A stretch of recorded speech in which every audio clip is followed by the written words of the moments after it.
It's back. Sure is. Just a prank, guys. Just a prank. Like, retweet.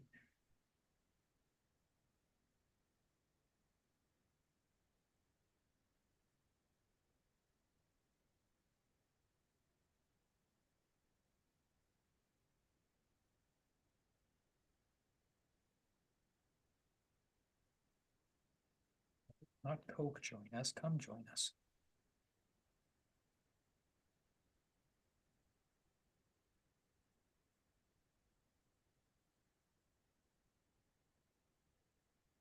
Hello, everyone, and welcome back to episode 182 of Salvaggio and Cratty. Here for you again on a Wednesday, February 28th, 7:11 p.m. We're going to start the show with Bruins tonight because they're the more prevalent team playing these days. Not like, we haven't seen the Patriots play in a while, but, shifting the order a little bit. But I actually just realized we're going to start with Celtics that we just added in last minute. You can start So with quick. whatever you like. Celtics, Bruins. It's not that big of a thing. I thought you said we were going to Bruins. start with Celtics. No, I Ryan. said I was going to add Celtics. That was Frank, earlier I thought today. you I don't said, know I if I thought you wanted said to start earlier. No, we'll start with the Bruins because they are the pranks. team to Yeah, talk pranks. about right now. I had to catch my tongue when you mentioned Bruins, and I was going to say they suck, but all right, let's talk about Celtics after Bruins then, because I'm ready here. Didn't mean to Ryan, put your how are brain in a you? pretzel to start. I'm doing well. I apologize for any confusion out of the gate. No, Not a it's great start okay. there. It's okay. I'm just stupid sometimes as well.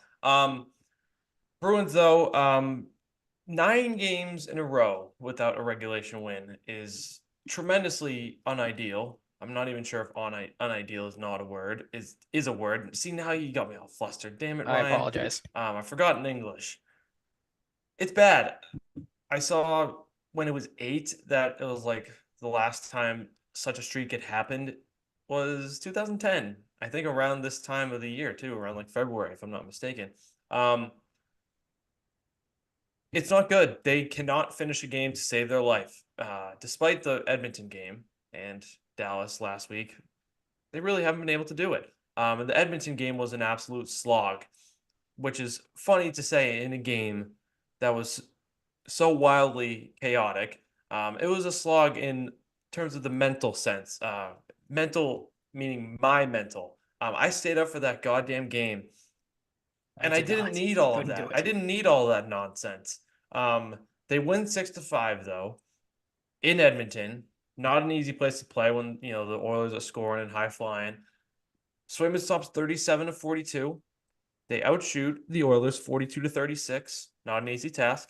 They held them scoreless on 3 power plays. Mason Lohrei had 3 helpers. First game back up for him. Hopefully he doesn't go back down. That's just me. Morgan Geekie scores first. Then Warren Fogle starts doing Warren Fogle nonsense. The Warren Fogle goal started because of a poor decision, which he's been making a lot of lately, by Derek Forbert, to try and force the puck to DeBrusk nearby.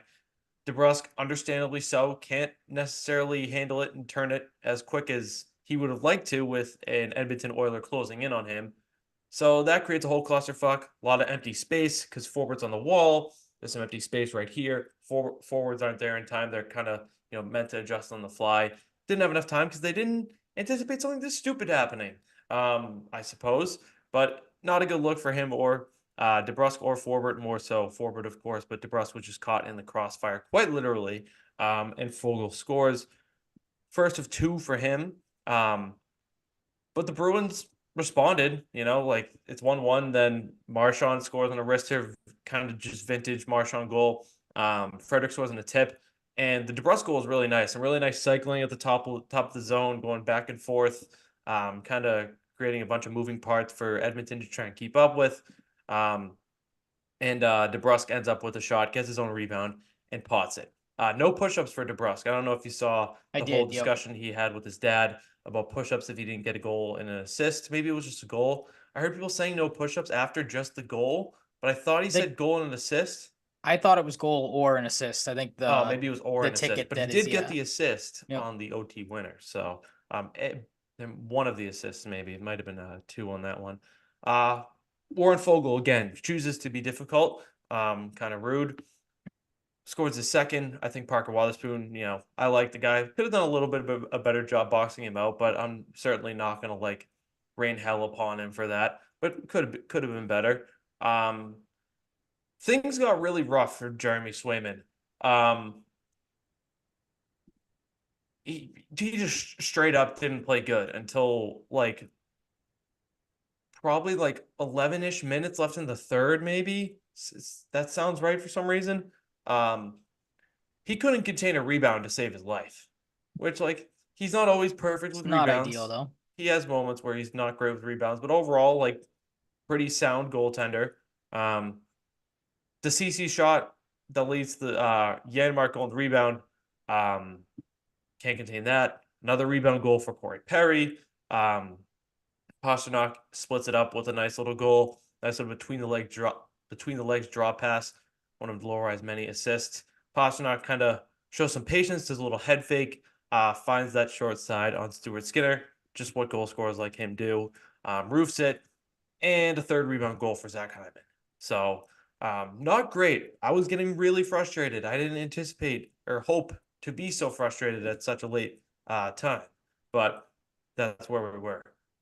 Like if the game was a little quieter, maybe I fall asleep. No, I couldn't. Simply could not. Um, Not great, chaotic, bad, sloppy, but they go to overtime. And McAvoy scores a pretty sick overtime winner. David Pastrnak, I feel like some people who didn't see the end of the game, people might have missed. David Pastrnak almost had a very sweet goal of his own. Took it from below the goal line, made a couple toe drags. And I believe he like whiffed on the backhand after the second toe drag. Um, would have just been awesome, but they ended up getting it anyway. McAvoy scores on a toe drag of his own. Nice move. He's very good in overtime. Like he really steps up sometimes. And I don't know if a lot of people, really complain about this in the Oilers fan base, but if they did, DeBrus kind of got away with a little bit of interference on that goal. I'll say it. But that's the type of thing where it's not crazy enough to be like you have to call that in that situation with a high danger scoring chance or a potential goal coming out of it for the Bruins. You just don't do that. You don't see something like that called really ever in my experience watching the game. An entirely too chaotic game that they somehow won, Ryan. That's how I'll sum it up. Yeah, you'd like. The big win, though. Big Oh, win. for sure with what's gone on these last couple of games, but I mean, I don't know. It's been tough to watch them. Like I'm gonna be honest, I have not watched the Bruins game maybe since this one, just because again the timing, the West Coast trip has been tough with the late games and everything, but also just the fact that I'm getting to the point where I don't want to because I was having this conversation with my daddy the other day. You can pretty much set your watch to when they're gonna blow these games. Like Oh, it's yeah. always late in the third period and it's getting aggravating and it's something. Obviously, we kind of saw uh rearing its ugly head starting last week when we talked about it, and I kind of said like this team is soft, they can't close out games. Obviously, that's come to fruition now, and it's just maddening to watch, and it's not instilling a lot of confidence in me. I know we're going to get into some trade deadline stuff probably a little later on after the game recaps and game previews and everything. Uh, but I don't know if there's a player out there right now for this team, and the way they've played lately has kind of shaken my confidence in them and wanting them to really do anything. Spoiler alert: the trade deadline, because I don't know if there's a player or players right now that can kind of fix where this team's at. Like, there's so many things wrong.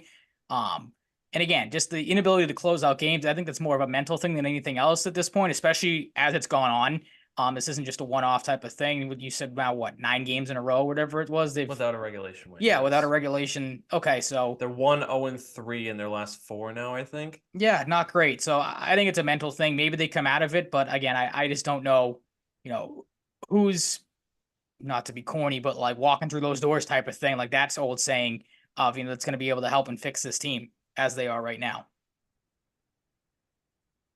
The constant overtime and shootout games got me thinking. I don't think you should get a point in the standings if you lose in a shootout. Yeah, I don't know. It's kind of lame. Like, I also think they should abolish the shootout. So mhm. I don't know how they'd make that work with like the stacking of points if you have 0 points for a shootout loss. I think you should get one for overtime. I think that's fair. Yep. I also like the idea of just making 3-on-3 overtime continuous 10-minute periods until someone wins and abolishing the shootout, but that's just me. Mhm. hopefully, if they're continuous and you make it 10, you don't really have to go to a second overtime because it's 10 minutes at 3-on-3. A lot of Yeah, you'd open think ice. somebody would be able to figure it out in that Yeah, that time span. no doubt. But we'll get to the trade deadline approach, which is well, one more show before then. So we'll get hard and heavy into it next week. But your approach right now, the way you're thinking about it, Ryan, is totally fair, and I'm looking Okay. forward to talking about that after we get through these games and previewing the next week. Stay tuned for that. Anyone watching live, and watching after the fact too, you won't want to miss it. It's good stuff. We have some good stuff to talk about here. The Calgary game, a 3-2 OT loss. Not nearly as chaotic, which was nice, but sucks to lose.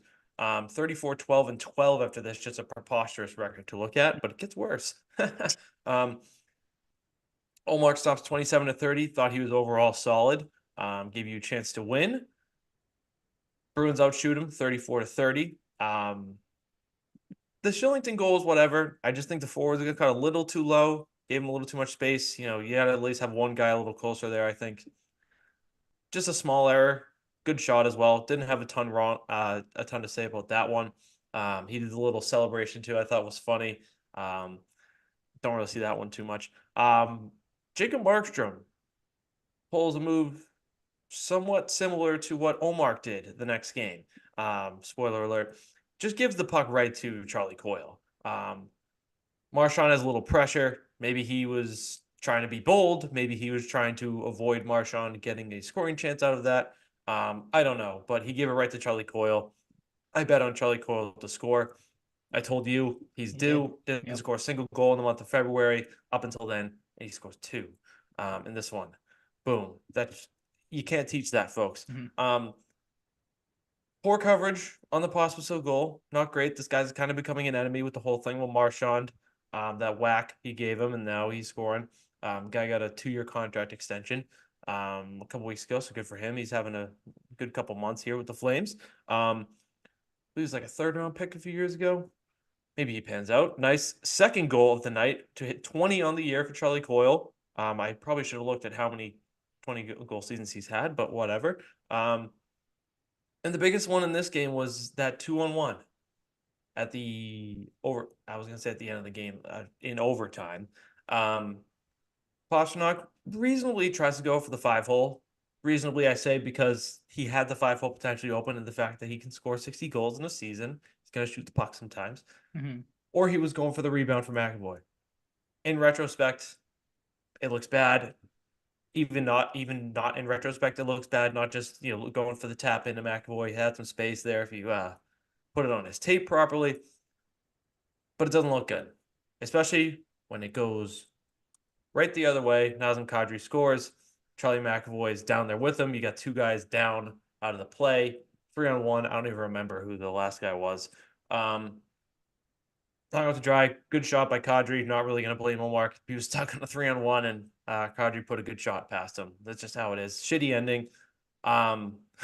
I thought it was funny watching the replay how McAvoy did the little stick push too to give he was behind Pasta, tried to like push him a little further, so he stuck out his stick and pushed him in the ass. That was funny. Tough game, not like a terrible game, not great though. Just an unfortunate result due to a decision in retrospect that was poor on Pasternak's part, but I get where he's coming from. The guy scores 60 goals. He sees the 5-hole. If he doesn't get the 5-hole, maybe he gets a rebound, bing, bang, boom. And we know what McAvoy is capable of in overtime and in the shootout, honestly. The guy can be pretty nails. He can put in some clutch goals for you and make some good plays. Not a ton in that game. It's whatever. Did you catch that one at all? Or you haven't watched much recently, have you? No, I have not. Like I said, the Edmonton one was probably the last game I watched out of Oh boy, scheduling and just pure lack of interest. In all honesty, like if you stand for nothing, you fall for anything, yep. Ryan. Yeah, I get it. Vancouver in Vancouver this time. They lose 3-2 in overtime again. 34-12 and 13 on the year. Yes. Swayman makes 36 saves and 39 shots. They get outshot heavily, 39-25. Positive. We've seen Brazeau and Boquist continue that chemistry. Again, I wonder how much they played together in Providence. These guys are cementing permanent 4th line spots for maybe not permanent, but at least for an more extended period of time. Chemistry is there. Brazeau is a guy, uses his size well, gets the net, doesn't really take shifts off, pretty consistent effort level. And, can't hurt to have a 6'5" guy on your fourth line. Mhm. They got great chemistry. And Brazeau made a really nice play on this too. He's, neck and neck with the defender, and he can easily try and, just smack it around him haphazardly. You're trying to like slip it through the legs, but he does the little, I don't know if you saw this goal. He does a little curl move with his stick and kind of like gives himself some leverage to like sneak it around him. Boom, right on the tape. Boquist scores. Boquist is playing really, really good lately. I was kind of in the camp a couple weeks ago, like, okay, I like the guy. He had a couple good games. Let's call Beecher back up though. Let's develop him. Boquist is like, he's been money lately, so you Mhm. can't send him down. Really, ever since then, he's really found his groove, and maybe having his buddy Brazeau has helped him. Dan Heinen scores his home province. That's pretty cool. He's a Surrey, British Columbia guy. Scores in Vancouver. Not sure how far away they are from one another. Great puck work from high to low, from Geeky to Frederick. Gets it right out front. He stuffs it home. He was pretty pumped. I would imagine that's in part because he scored in front of the home fans. And maybe a lot of family. Speaking of Trent Frederick, though, I didn't notice this until I watched the replay today. I don't know if you saw this goal at all, too. What on earth was he doing on the first Besser goal? Because I'll explain it to you, Ryan. Thank you. Trent Frederick is out there. I don't remember who's the center, but Pasternak's on his offside, so he's near the boards. Frederick is on his offside, so he's with the defenseman. Normally, you just kind of like drift back, Mhm. block a potential shooting lane for the left shot defenseman. Makes sense. Frederick decided to go boom, go diagonal right to the defenseman. Derek Forbert's like, oh shit, what the hell is going on? He has to cover all this extra space because Frederick decided to go sicko mode and go rogue. And Forbert's like scrambling, trying to get in front of Besser, and Besser gets a free goal. Like, Well, come that's the on. thing that's aggravating you Rare, about this rare, team rare, too. rare Frederick dickhead move. Well, that's the thing. Is like the collapses are one thing, and not being able to finish in late games. But then you have like just stupid play too, which is just very uncharacteristic from a lot of these guys. Because I feel like maybe it was last show, maybe it was 2 weeks ago. We have been praising, and rightfully so for the most part, praising Frederick all season because of how well he's played and how we talked about it. Like I said, either last show or the show before that, how he wasn't doing the stupid things anymore, and the stuff that we talked about last year. With the dumb penalties and the dumb mistakes to the point where it's like, all right, this guy's going to be a fourth liner, third liner for his career, and not be really anything of a special player. He, A as we lot of talked draft about, bust talk, yeah, absolutely, and Why'd you how take he's, him over Alex DeBrincat, yep, for which is sure. fair. Totally fair. Still Absolutely. fair. But It I mean, absolutely is. Frederick's having a pretty good year. hmm You know, But yeah, that's I'll take it. another thing that's plaguing this team is the stupidity of just overall stupidness, if that's a word. Um, it, Stupidity and stupidness. What's the yep. third one? What's the yeah?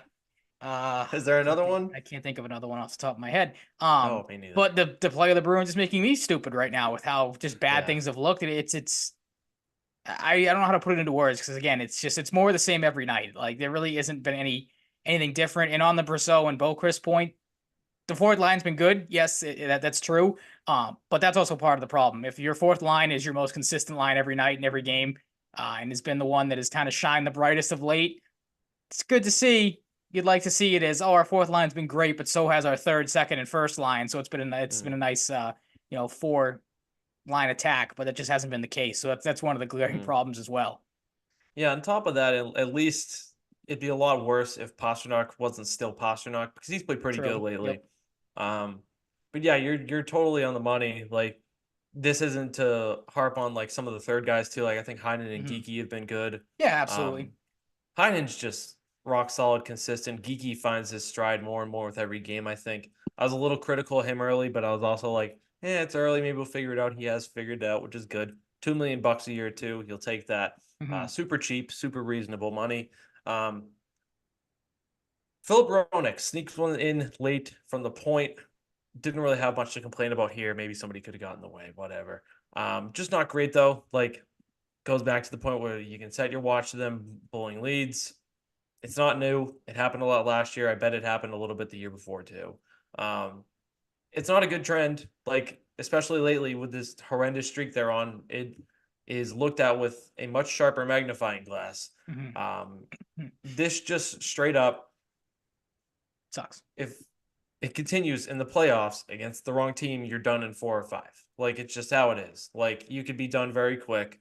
And it needs to be fixed. It's on the players, it's on Jim Montgomery. There needs to be a reassessment here, like maybe some like really in your face practices, like a little more intense than usual. Something needs to change, and I'm not going to act like I know every reason why this is happening because I don't. But I just analyze it, from what I watch. I gave Derek Forbort the benefit of the doubt earlier because of Frederick's boneheaded play. I will not do it on this one. Fair. Look, I get you're covering, you got more ice to cover in overtime. And you're a man down because of too many men. Can we stop with the too many men? They've done like 4 or 5 this year. You should maybe take too many men. My dad Too brought up a many great men. point the other night. How do you have too many men on the Horrible. ice in overtime? Like that one, you Horrible. should know. Like, or obviously you know that you only have to have 5 guys on the ice in regulation, but the fact that like overtime is 3-on-3, how do you put 4 guys out there? Oh, it Again, must have been a line change. I don't even it remember goes into how the it happened. stupidity aspect of like you need to know better, and just nothing is going right as of late. It It's sucks. obvious, but It really does. Yeah, Forbert, like, I get he's trying to cover the extra ice because you're on the penalty kill, but, like, you got to keep a better eye on Besser. He was just chilling right next to Swayman. I hope for the love of God, Swayman was, like, yelling at Forbert, like, hey, dude, this guy's sitting back door. one of their And in best that event, if you players think is about kind it, of hanging out. back door, maybe Swayman could have made the save, but I'm kind of giving Swayman a little benefit of the doubt there. Mm-hmm. You can put some blame on both. Another blown lead, another loss, a troubling trend that kind of gets worse with some nuance. We'll get into it. The Seattle game 2 nights ago. This one was not as easy to stay up for. I missed about 30 minutes. I was laying in bed watching the game. I do that. I don't really watch them in the living room when they're late. I kind of chill in bed, watch it on my iPad. Missed about 30 minutes of this game, not gonna lie, maybe a little less. 24 saves and 27 shots for Olmark. You shouldn't really lose 4-3 when the opponent's only getting 27 shots, but sometimes you do. They outshot him 32-27. Got off to a good start. Nice little kick pass. I don't know if he meant to do this. Boquist gets it over to Shattenkirk, who's just chilling right near the defensive blue line. Sends a stretch pass up to Pasternak. And it works in regulation. Doesn't always work in the shootout. That little lazy shot he does. We'll get to that later. It did work this time. Shattenkirk and Pasta had a big solo hug there. I'm just like, hey, like, sick pass. Good start. This is what we are talking about earlier. Omar just, for no fucking good reason, hands the puck right to Jordan Everly, who was directly in his face. Pretty much. You, like, absolutely can't happen. Like, no benefit of the doubt for Omar, just completely stupid. Zaka, this is the type of stuff I like to see from Zaka. We haven't seen as much this year. He puts up assists more so than goals, but I think we saw a little more of these like slick passes from Zaka, a little bit of that hockey IQ being unleashed that he does have that doesn't always show up. Not like he's like a bonehead, but like he's been quiet at times in the past couple months. There's no doubt. Gets a nice pass to Pasa in some, with some not Vancouver, Seattle skates nearby that could have easily blocked it. Nice little goal there. Pasta just keeps scoring. Kid's a maniac. I shouldn't say kid. He's older than me. Nice shot by Vince Dunn.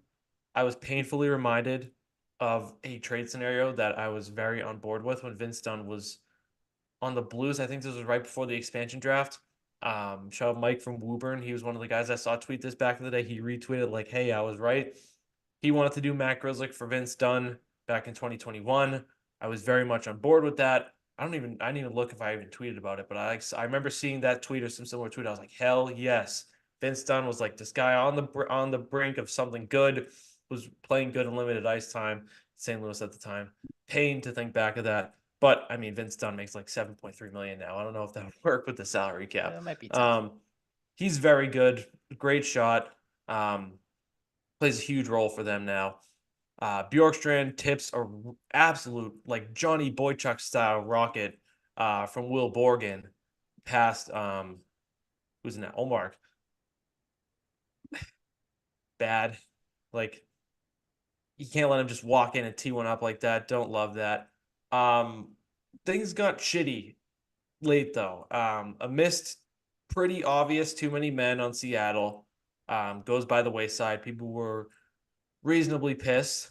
I didn't agree with the geeky goal being called back. Not sure if you saw a video replay of that. I saw a lot of people on Twitter kind of felt the same Yeah, that I you can send you did. the Like video at another some point. another of like the NHL doesn't know Yeah. what goaltender interference is. Like It's so Geeky's coming in.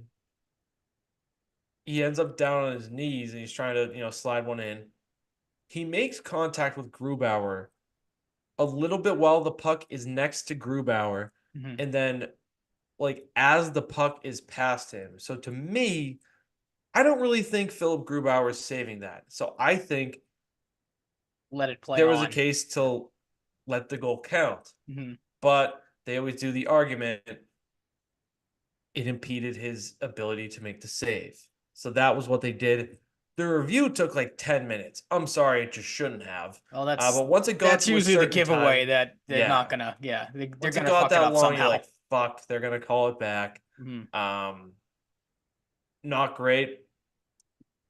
I get why they called it off. I just sort of disagree with it. It's kind of 50-50 though. I think the smarter choice, sadly, in the end was to, revert the goal. But it was a little disappointing. Coyle tips the pasta goal, robbing him of a hattie, kind of mean by Coyle. Um, the funny thing is, I almost live bet Pastrnak to score a hat trick. Even if I But if you I didn't. could, I'm not even lying. I really thought about it, but I was like, my brain is mush. Maybe I'm just an idiot right now. It's super late. I'm struggling to stay awake. Um, Going to OT again, but they didn't lose in OT. They lost in the shootout. They lost on the first score in the end. Killer Yamamoto just completely not pants. I don't know what the word is, but like Undressed had Olmark like Pinocchio pretty much. Like just made a move, like a slowed puppet. down, cut across the middle a little bit, and created an absurd amount of space on the right side of the net for himself. Like he could have been blindfolded and scored. Um, Not great. Bruins can't bury one, and Pasta does his dumb shootout move. I'm calling it dumb now. Like it's made sense for a while now to call it dumb, and it doesn't work. Look, I know it works in regulation. I know it's worked in the shootout once or twice. You can't do that bullshit when Every you time. need a goal to extend the shootout. And he needs to know that. And it's preposterous that he doesn't fix this because he does it every time and it doesn't work anymore in the shootout. So stop doing it. You got to think goalies too have kind of caught on to it. Like you said, I know it works from time to Yes, time still, but like precisely. you just kind of brought up. I was going to ask you that if he was the last guy to go, because at that point you have to think the coaching staff on the other side, the goalie on the other side has to be going, okay, in this spot he usually does this move where he just kind of whips it like he's not even trying. So I'm gonna sell out for that. If he does something else, he beats me. But I'm gonna put my bet the house on that Pasternak's gonna make this move and see if he does it. And he, like you said, he does 9 times out of 10, and it's frustrating. Obviously, like I said, didn't see it happen, but I can just imagine what you were thinking seeing it, what Bruins Twitter just was thinking seeing it. Because again, when it doesn't work, it's one of the most aggravating things to watch It in is hockey. I feel like. extremely aggravating. Aggravating. Um, it makes you wonder if Pasternak knows that teams do scout shootout moves. Mhm. They do that. I wouldn't see why they wouldn't. It would make a lot of sense. It comes down to this too. How do you not even think of that in your own head? Yeah, Like, like hey, I maybe have to I try should. something different. We talked about this a couple times. I feel like last season. I don't know if at all this season. Does he forget sometimes that he's David Pasternak? Like, Like dude, you can score all the 60 skill in the goals. world. You Yep. have multiple ways to score those goals in a shootout, not just one. Because, hey, when you're one on one in regulation, it's a little easier to fool the goalie in the heat of the moment than when the goalie has all this time to size up your Watch you moves, do it. make Yep. adjustments, use his eyesight to maybe predict and his brain to maybe predict what you are going to do, especially when it's kind of a tell when Pasternak is about to do it. He leans a little bit to the I left, was just gonna and you say have that. that tell. You Yeah. know he's gonna do that at this point. To Sure, watch. it worked Yeah. earlier in the game. It's or maybe what game was that he did it most recently? I forget. Not important. This has to stop. It has to stop. And hopefully it stops via not going to shootouts in overtime Well, all I the was time. gonna say when they go to a shootout against Vegas coming up, and then maybe then he tries something different. It's the Yeah, tell like thing is a good point you bring up too, he's because so good. Just make that a was gonna be move. my thing too. It's like the I'd rather see goalies. him take a slap shot at this I rate. was thinking that when you were going off on your spiel, I'm like, it'd be funny to see him one of these times. Okay, you want me to try something different? Let me just wind up. And I'm sure you remember. I think I don't know how many years ago it was when Chara did that in the shootout. Just Oh my because God, I've the got this, best. I've got the hardest shot in the NHL. Why not try it? Just because, like, That's what I do anything different. Like, The don't guy do who the could same do move that the over and over best again. now, like Chara did. I don't know if you saw the clip from the Canadians skills competition. Arbor Jackeye, one of their defensemen. No, Weirdest name ever. His last name is Jackeye. It's spelled Xhekaj. hockey And his names are an brother's a enigma. prospect in the organization. He hit 107.8 in their slap shot competition, which is pretty close Jesus, to Chara. Maybe the next time they're in a shootout, they should put Arbor send Jackeye that out there guy and see out. if he Yeah, can recreate Chara's magic there, because that was not only was it awesome, that was hilarious. If you see someone score on a breakaway on a slap shot, it is funny every single time. The best one ever was that 2010. It's an iconic clip. I don't know if you've seen it.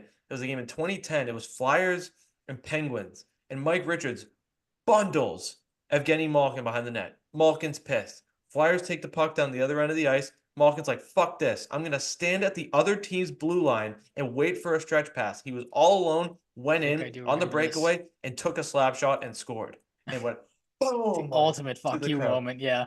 It is maybe my favorite hockey clip, non-Bruins related ever. It is so funny, and it's so much funnier that it's Malkin because he's just a goober.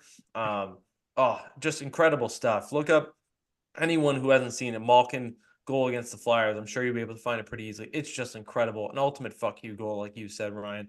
Um, but yeah, frustrating week. Hopefully it changes tomorrow against Vegas. You're facing a Vegas team with a little bit of uncertainty right now.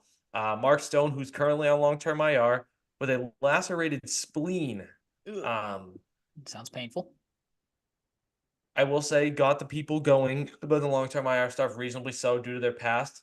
And Brennan Clack, who's I forget who he works for exactly. My apologies, but great Twitter follow. Tweeted some research he did that lacerated spleen timeline wise from the time the diagnosis came out would line up with him returning right at the start of the playoffs, which is just like It's conspiracy wild. all back together. Yeah. But like, I'm not going to be like, oh, he's bullshitting an injury. It's a lacerated spleen. This guy's had crazy back I can't issues the imagine past that few one's easy years. to fake. Yeah. Also, Eric Brandstrom in a second round pick for Mark Stone is one of the biggest heists in sports history. That trade has Eric Brandstrom sucks, and fuck a second round pick from Mark Stone. He helped win you a Stanley Cup. I think he scored a hat trick in the clincher last year. You might have. Um, One of the most lopsided trades ever. They won 9-3 against Pittsburgh last year in the final game. That was preposterous.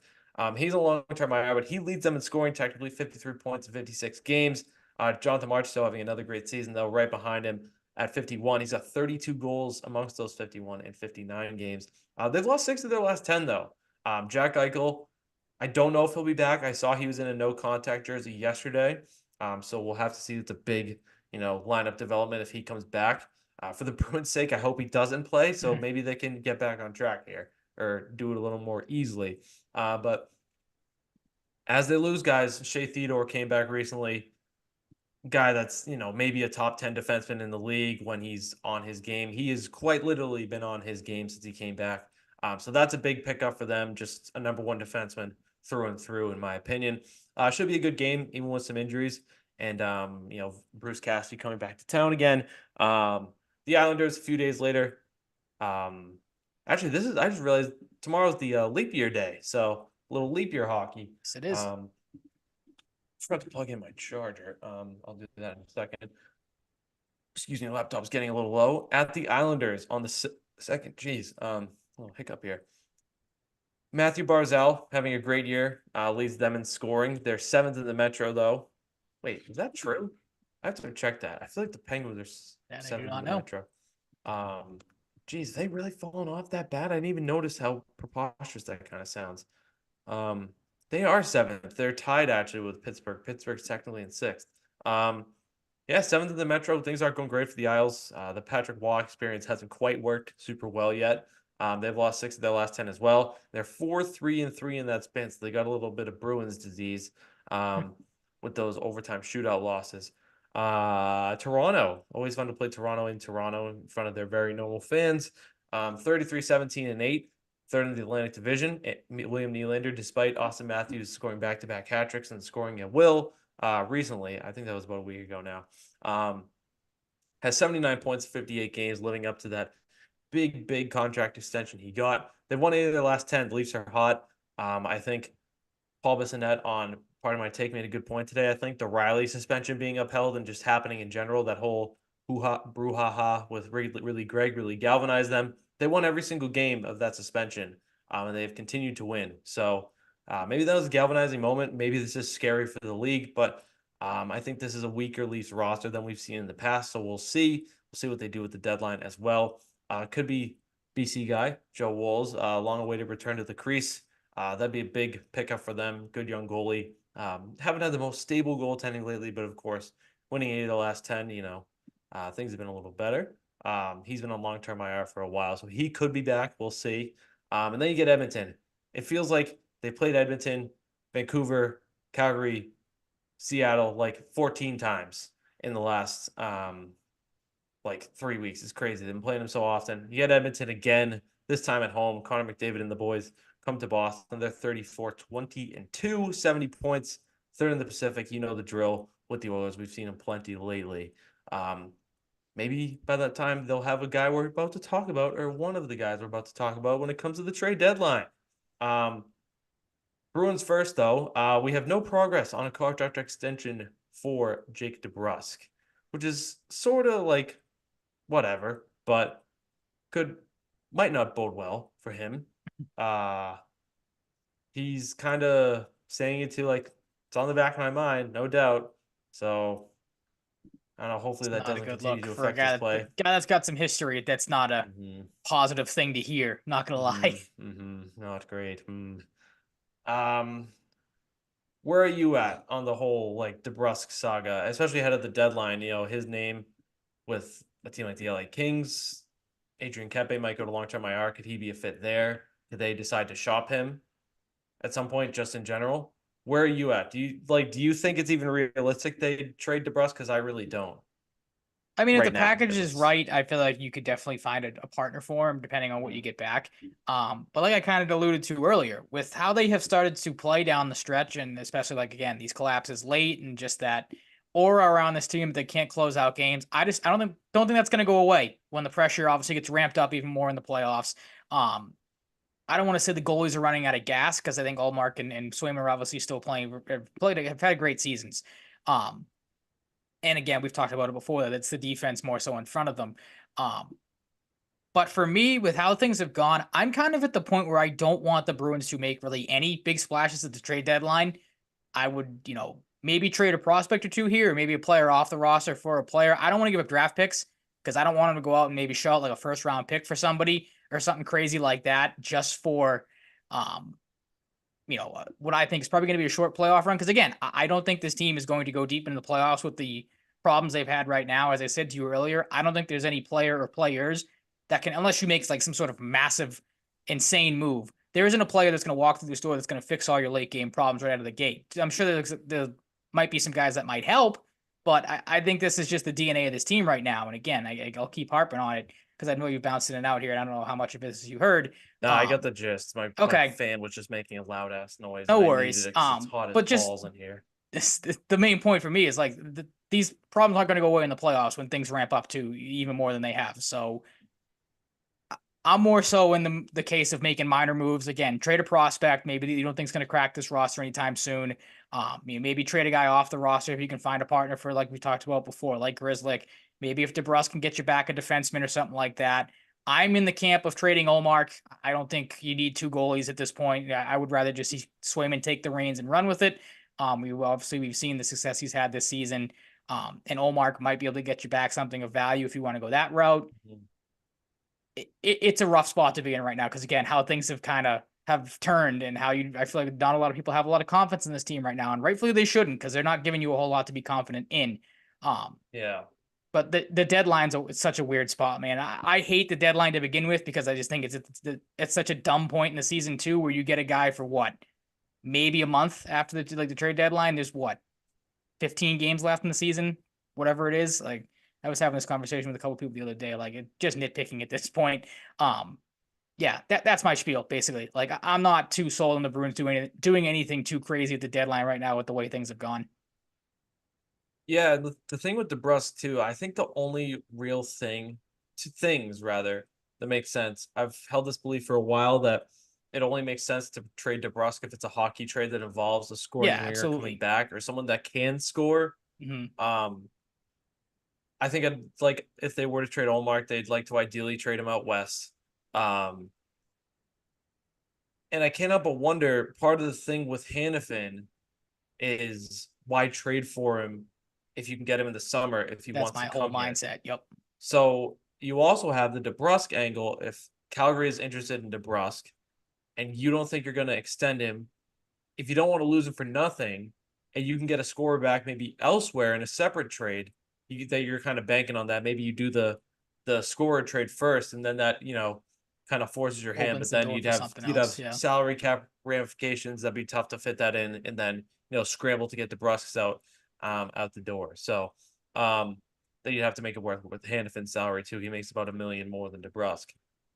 I wonder if they don't feel comfortable signing DeBrusque and they really want to have some security with Hannafin. And DeBrusque would be a decently valuable piece to help you get that deal done. If they would consider a DeBrusque Hannafin trade with some other pieces in there, because I do think Calgary would be interested in Hannafin Okay. or in DeBrusque to an extent. He's from that around that area of Canada as well. I believe. Um, so I wonder, like, I tweeted out an athletic proposal yesterday. I'm glad nobody saw it as like you're an idiot. Like, why Like, do you think they would serious. do this? Yeah. I don't really think anybody did that. They were kind of just reacting to the trade. I got a lot of responses yesterday.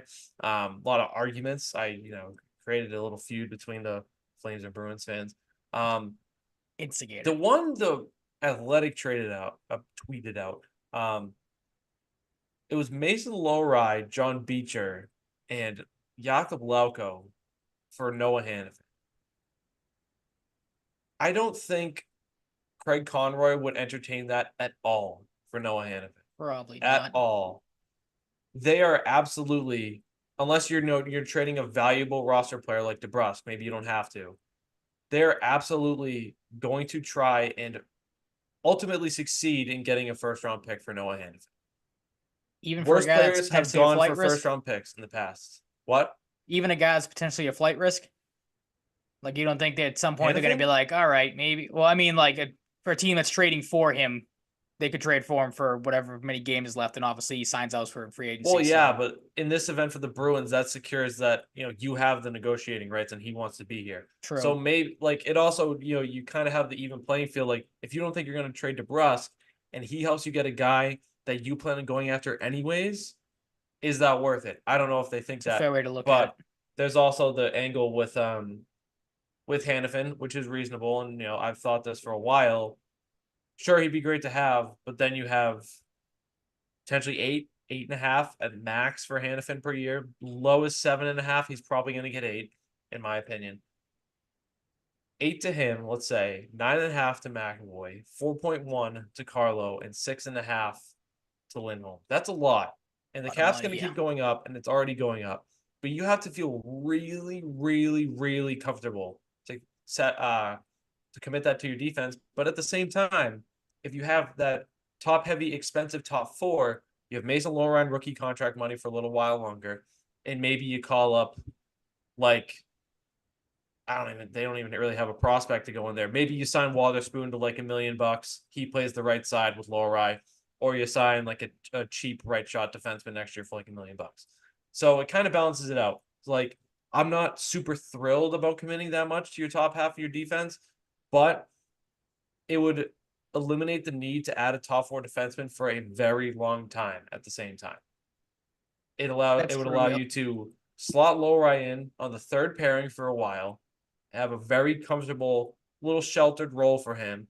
I don't know. There are pros and cons, but I totally understand, and I'm a little wary of committing that much to your defensive core.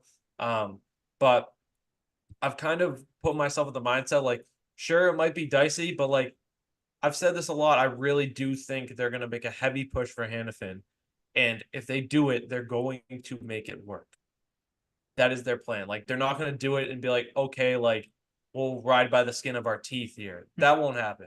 Like it's almost a certainty that Omar's gone in the offseason. Grizzly and Forbrick are almost definitely gone. DeBrusque maybe gone, so that's another 4 million off your books. JVR, you're going to keep JVR and Shattenkirk who make closer to 1 million. That's a little bit off. But then, you have that additional Swayman money and stuff. And you could have Merkulov and Lysell in next year, both on pretty cheap money. So that offsets a little bit. But then, you're thinking like you want to add some score. So maybe, they're not super firm locks. But that is our little spiel on Hannafin and DeBrusque. But it's going to be really hard to commit to DeBrusque. It really is. Like, I don't know. I'm kind of nervous about him just walking and them getting nothing. Mm-hmm. It's whatever, though. I do have my doubts of them actually trading him. I don't think anybody would want to do a sign-in trade in the offseason, to be honest. But if there's a sign-in trade to even happen, it would happen before the deadline. I just don't see it happening. I don't see them really trading him in general, unless he becomes a very commoditized asset in a move they love. So it seems like the next few moves to happen are potentially Sean Walker and Adam Henrique. Speaking of Adam Henrique, Anaheim Ducks GM Pat Verbeek is at the Rangers Blue Jackets game. The Doing a Rangers little have bit of long been scouting. speculated as a potential Vetrano and Henrique package deal. Vetrano reunites. That worked out well last year. Henrique could just be some center depth for them. Filipido's out for the season. I love that move. Like I think that package makes a ton of sense, and I think the Rangers have a pretty decent amount of cap space banked right now. So right now, if I had to pick, I think Sean Walker is the next guy to go. I think he could go to Dallas. I think he could go to Edmonton. But it seems like from reports that teams that want defense are waiting for the shoe to drop. Sean Walker could potentially be a Bruin. I don't think they will. They're waiting for one of Chris Tanev, Matt Dumba, or Sean Walker to move. And the first one who moves will give the teams that want the other two a semblance of like, okay, what are we going to have to give up? And the Stars are making that difficult, apparently, because apparently the Stars do not want to give up a first for Chris Tanev. So they're all waiting for one guy to move so they can, move accordingly and adjust, asking prices and stuff and what they're willing to give up. And one last note, speaking of the Minnesota Wild, or two last notes, top prospect Marat Knusnadinov signed with them today. He had his contract terminated in the KHL, so he was allowed to come over. Pretty decent prospect. I think he's already like 20 or 21. Maybe he gets some NHL games this year. Maybe he doesn't. And they won't move Marc-Andre Fleury. So that changes the goalie market a little bit. 39-year-old goaltender, but still capable. Multiple Stanley Cups, Hall of Famer. That stings for a lot of teams. I think a lot of teams would have loved Marc-Andre Fleury, the experience, and obviously he's still pretty good. So any overarching thoughts on anything there, or would we be good to move on here? I think we're good to move on. I mean, it's obvious with the Bruins stop fucking going to overtime in a shootout. Other than that, like And I get don't a know. move done before March 8th, please. I'll leave Yeah, it at that. Like that's don't true. wait Don't till want to wait deadline day. around. Yeah. Let's fix this. Let's get a defenseman. Let's maybe get a forward or two. Mhm.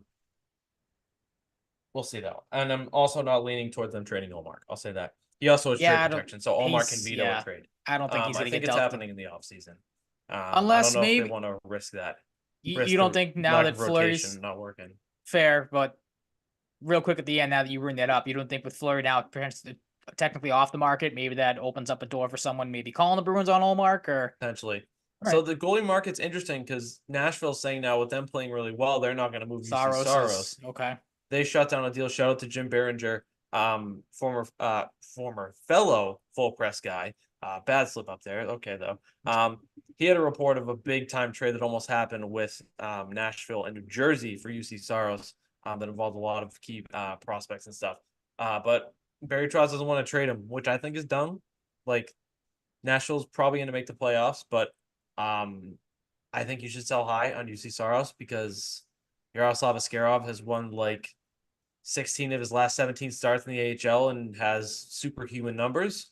And you drafted him 11th overall. Like, but they could also just trade Saros in the offseason, keep True. him for the playoff run, try and get in there. So I get it. But I don't know. I think they could have got a pretty big return. But hey, man, maybe the Panthers or Predators get into the playoffs and surprise some teams. I could see it. They got Barry Trotz. The guy won a Stanley Cup with the Capitals a few years ago. In the building. He's not a coach anymore, but he's running the show in the front office. So that's it. Please make a trade before our show next week. Like, come on. I want to talk about it and I want to, not have to worry about it anymore till deadline day and potentially missing out on guys and fucking it up. Which I don't think they'll do, but it's possible. Ryan, the Celtics. I was at this game. My Celtics streak continues. I thought about Didn't it know last night. that. I don't know if I've ever been to a game the Celtics have lost. I think they are undefeated in my career, now that I think about it. I think I've been to You about do have very 8 good numbers in games. the Garden for the most part. So Yes. Besides the Beanpot. Damn it. yes. 117-99. Good game last night. Tough start, but they figured it out in the a little later in the first quarter, went back and forth. But you have some thoughts on the game. I didn't really have anything that stood out. I do like how, they didn't let a somewhat crappy start, bog them down. And Jason Tatum loves showing up against the Sixers, and Jaylen Brown dropped 30 points. So Yes, he did. He's played very well coming out of the All-Star break and out of the slam dunk 31 contest, which would you say? 31 points. Yes, 31 points. Yeah, I mean, maybe the slam dunk contest rejuvenized him a little bit there, and now he's off on a pretty hot start. But yeah, I mean, watching the game, you kind of alluded to it. It was not a good start. The 3-pointers were not falling, and as we've seen in past years with the these Celtics teams, and again, we've talked about this team a little bit this year and how this season has had a different feel to it because when they've had these games, where things aren't going right, we've seen them crumble in the past. This year, that really hasn't been the case. And again, as you mentioned, did not start off great. They only go, I think, 5 for 22 the entire night, shooting the ball from deep. This one, to me, though, felt a little different. Watching the whole game, maybe it was different with you being in the building if there was a different feel as well. But this was the first Celtics game I've watched to me where they even themselves were like, all right, the threes aren't falling here. We got to find another way to win. And they found other ways to win this season. Obviously, as we've talked about this season with Porzingis coming here, and being just a completely different threat in the paint. And the Celtics have, as we talked about with Jaylen Brown and Jason Tatum, they've kind of made it their thing to attack the basket more, and stuff like that. But the way this game kind of went down, as you said, get out to a decent lead, played pretty well. After a back and forth first quarter, they played really well in the second quarter, third quarter, built a 14-point lead. Philadelphia, give credit to them, even without Joel Embiid, they've played really well. They've kept it together. And their offense arguably has looked better. They talked about it on the broadcast last night. They didn't say this, but Embiid basically isn't really clogging up the floor. The offense doesn't have to run through him. They can play a little bit more freely, move the ball a little bit more. Tyrese Maxey's an absolute stud of a player. I mean, he's fantastic. They said this on the broadcast, or He's so good. Yeah, he is. And I'm so paraphrasing this, but the fact that Doc Rivers couldn't figure out how to play him or how to have him play effectively when he was there, and they brought it up on the broadcast that maybe James Harden had something to do with this, kind of clogging the system a little bit there. But that kid's amazing. He's going to be a problem, as he only gets better as he goes. He is, but yeah, he's going to be one of those guys, not maybe like Tatum level, but as the seasons go on, he's going to build his game up more, and he's going to be very, very good for that team. Yeah. Can I say something quick about Go ahead. Embiid Yeah. too? I don't know if I've ever mentioned it on the show, but I've thought it for a while. They need to trade. That's it doesn't bold work. claim. It doesn't work. I don't think it's going to. I mean, it's probably not. Yeah, it's probably not going to because it just hasn't. They have this load management thing. I think the Embiid situation is too chaotic.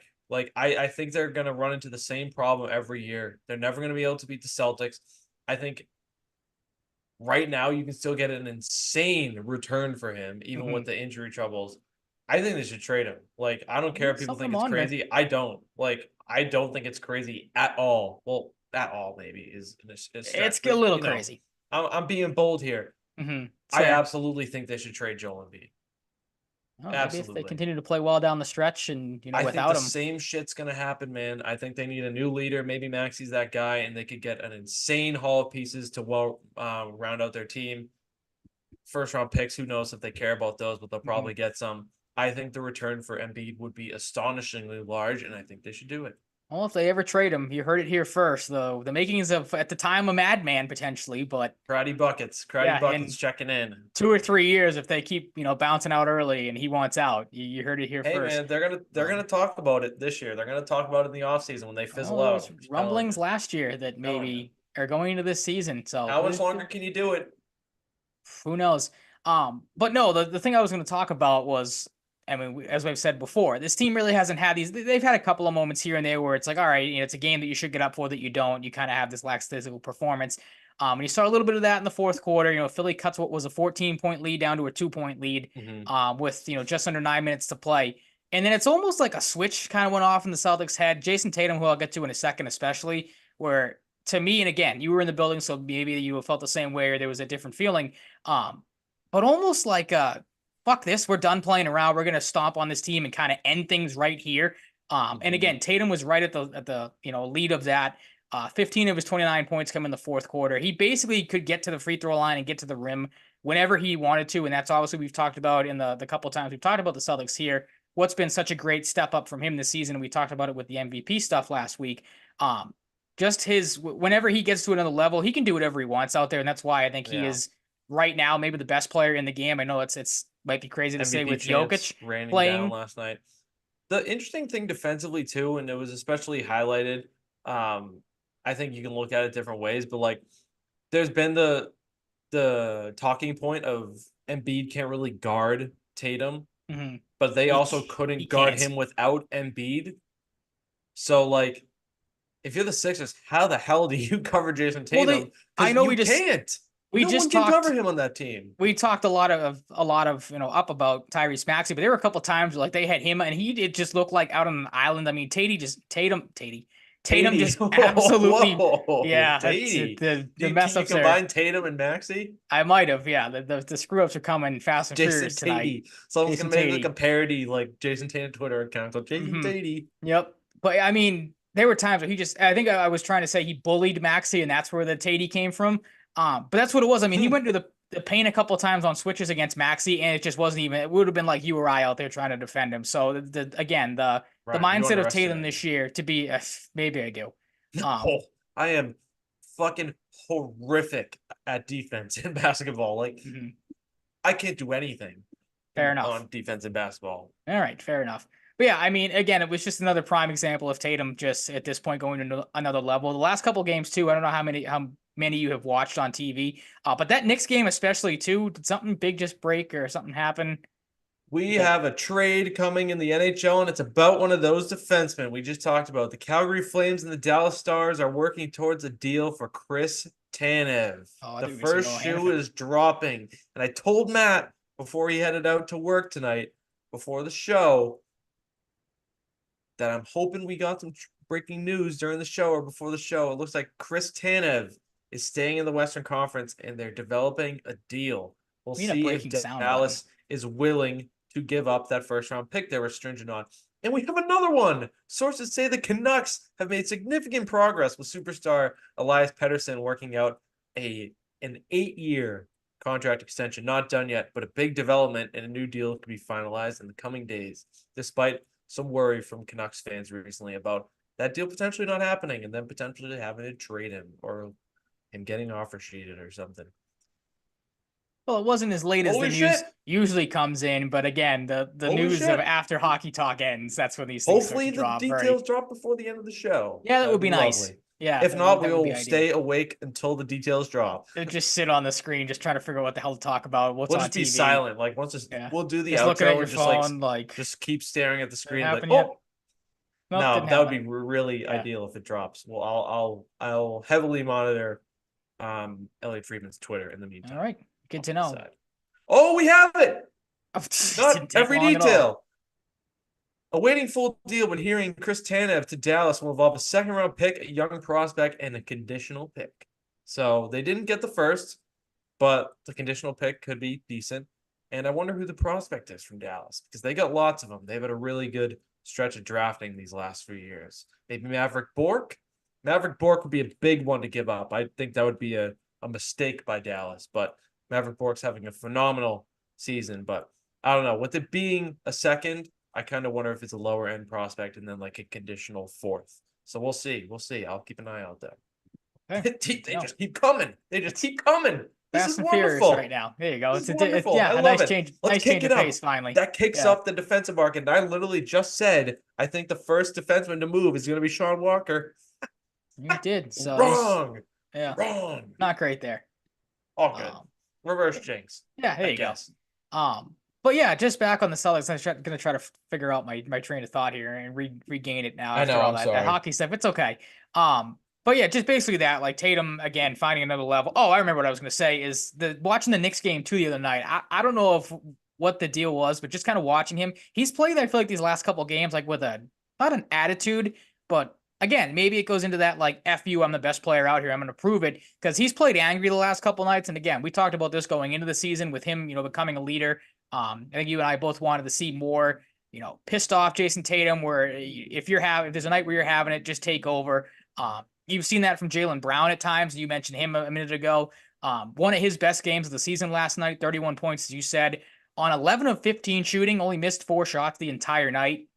Very good from the free throw line, 8 for 10, kind of the same thing as Tatum. He got whatever he wanted, which was good to see from Brown. He's been obviously aggressive since coming out of the All-Star break, a guy that looks like he is kind of not revitalized, that's the wrong word, because it's not like he's having a bad season, but you know what I mean, like refreshed and ready to go in the second half. Porzingis continues to be one of the best acquisitions of the entire season, in the entire NBA, really. 23 points, 12 rebounds. Again, no Embiid. He could do whatever he wanted. A nice piece there. And then maybe a guy, he's had a good season, so it's not like he's not getting talked about, but just to shed a little light and shine a little love on Drew Holiday, because they even brought this up on the broadcast. The fact that he's the 4th option on this team, and he just continues to play very well night in and night out. 13 points last night. Very quiet, 6 of 8 shooting, 7 rebounds, 4 assists. I think had 3 blocks as well. It might have had 2. Derek White had 3 blocks, but the fact that, again, him and White are combining to be the best backcourt in the NBA, I don't think is out of the question. It goes without saying, and that's really why we haven't talked about this team a whole lot this season. They're just an absolute wagon. The fact, again, that my main takeaway was last night, threes aren't falling. We've seen that story before where, all right, we're just going to keep chucking them until, they start to go down. And if they don't, maybe we win the game, maybe we don't. The fact that they were able to kind of know that early on and say, hey, there's no Embiid here tonight. Our shots aren't falling. Let's go to the basket. Let's play aggressive. And again, if things start to go south, just give the ball to your best player and players and let them go to work. That's what they did with Tatum and Brown. I don't know, man. Like we've seen this team break your heart before, year after year, but something about this just feels different. The way they're coming out, and again, just asserting themselves early on, playing physical. It's almost gotten to the point where, again, these last couple of games, at least myself watching, it kind of feels like they're starting to get like, all right, we're kind of done with the regular season. We don't really want to do this anymore. Not that they're not playing hard or anything, but just the fact of like, all right, let's get to the playoffs and where we can really shine here. Tatum looks like that, especially like he looks like he's almost bored with the regular season. And maybe that the one thing that's keeping him going is the MVP talk. Again, not knocking him, not that he's playing bad or anything, but it just seems like this team has just kind of gotten to the point where it's like, all right, let's get what we have to get done here in the regular season. Let's continue to dominate, stay hot, and move into the postseason and go from there. Because it's really been kind of incredible to watch this year with how well this team has come together, with all the new faces and everything. And it's been a great season and great thing to watch. I don't know if you, like you said, had anything else you wanted to add since you were at the game, any feelings you might have or anything like that. No, yeah, nothing like game specific, just like the team mindset though. Like, I don't know if you can quite expect this level of, dominance and success at times, but like this is just kind of what they've been building towards for a while. And mentally, it's got to feel different. Like, sure, the year they went to the finals, like they were pretty good, but like, there was still the looming threat. Like, what if they play the Warriors? What if they play whoever? Like, there were a couple scary Western teams that year. Well, I'm sure you saw it. Brown even said it during the All-Star game when he was talking to Draymond Green that they admitted they weren't ready for that. Like they were too young, Yeah, not like that too was young, but they that were was young a compared to it Golden was State, thought who've of to been there. potentially be like a barometer finals appearance, Yeah, and in the end absolutely. it was. And now, like, maybe if you hate the team, I guess, like maybe if you see something we don't like, I just don't know how you can pick against them. Like they've been on, intense playoff runs, some longer than others. Tatum and Brown have been on plenty of them, like for a while. They are more than experienced now, and they have a finals appearance now. Like this has to be the year. Like it has to be. No, it's They're championship or bust for sure. it's you can say that any year, these past two in particular, with well, maybe not any year, that was poor phrasing, but these last 2 years in particular, more so, in particular these last two. Geez, I just word saladed that. It's okay. These last 2 years in particular, as I overthink my words, have been to different levels, like championship or bust. This one is so different though. Like they are they're great teams, but like the Celtics are the best team in the NBA. Like if you Yeah, it's say not even that, close. I Like, think you're overthinking it, like I just did. Um, it has to happen. Like the team is just different.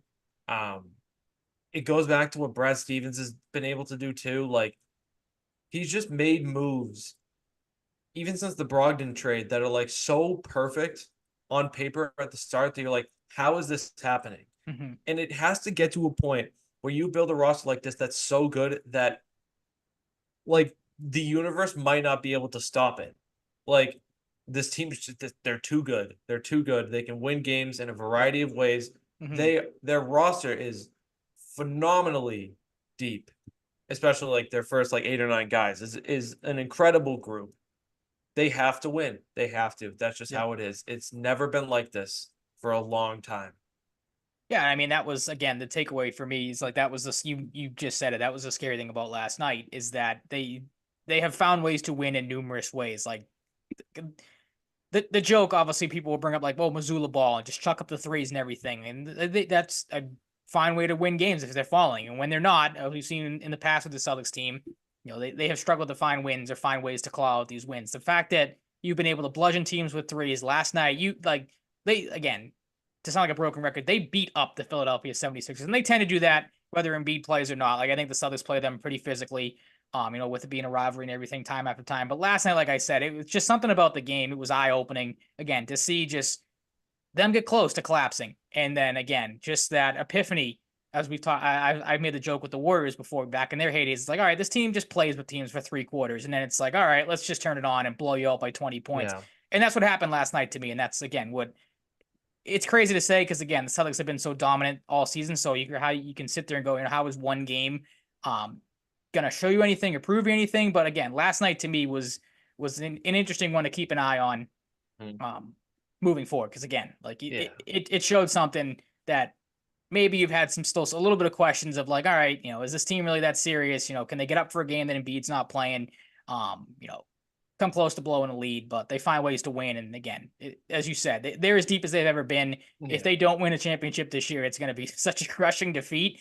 Oh yeah, the worst one, But yeah. we'll wait for that to hopefully not happen, further down the So line. But can I say something about Embiid that's less bold? okay, go ahead. Um, You're gonna walk back the no, guy like no, I said we no, no. traded. I'm not gonna walk it back. Okay. The Embiid, what's the word here? The Embiid like saga with all the his play against bad teams, like he plays against bad teams, injury troubles, load management.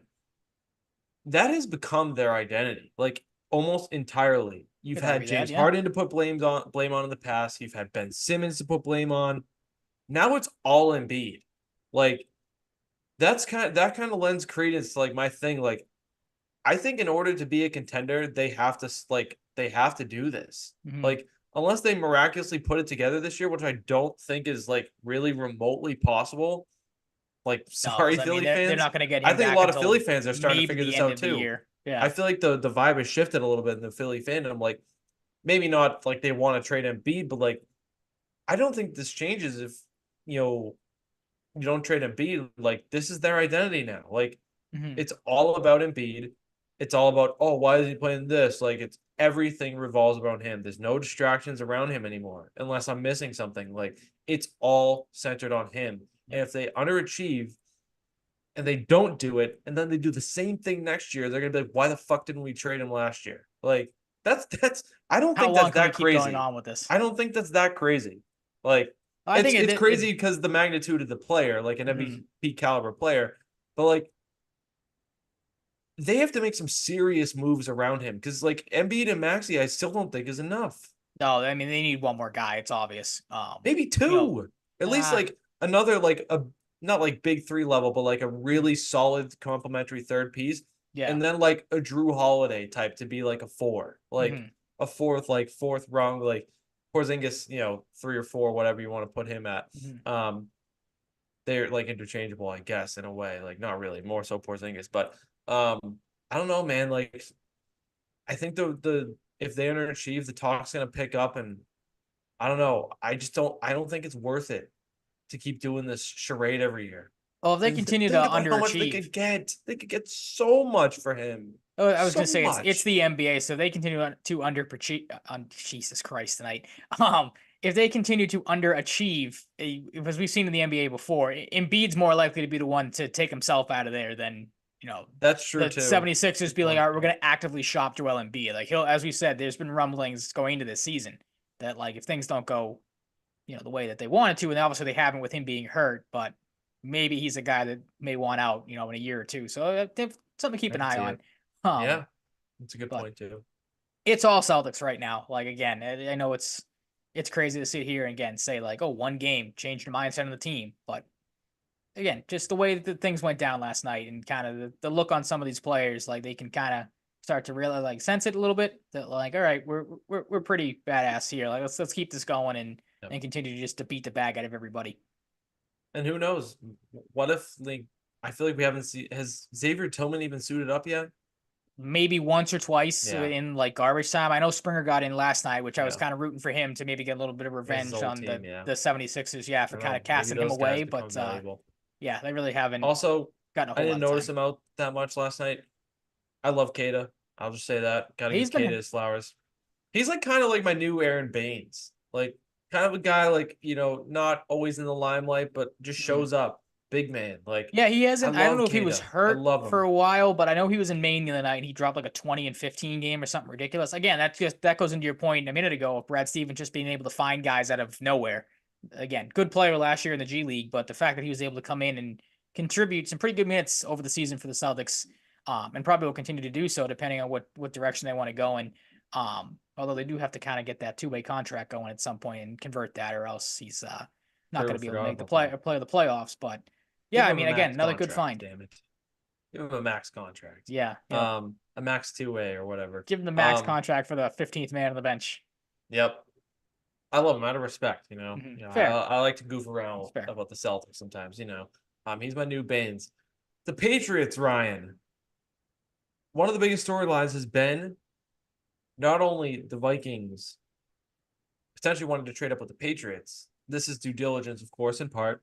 They've been meeting with top quarterbacks as well. They're doing their homework in case they can trade up, and they apparently want to trade up with the New England Patriots. Hmm. There's been the Justin Jefferson rumors, some not so great rumors about encouraging a partner of his to get an abortion. Yikes, I not didn't looking see great for that. him. I don't know if you saw that. No.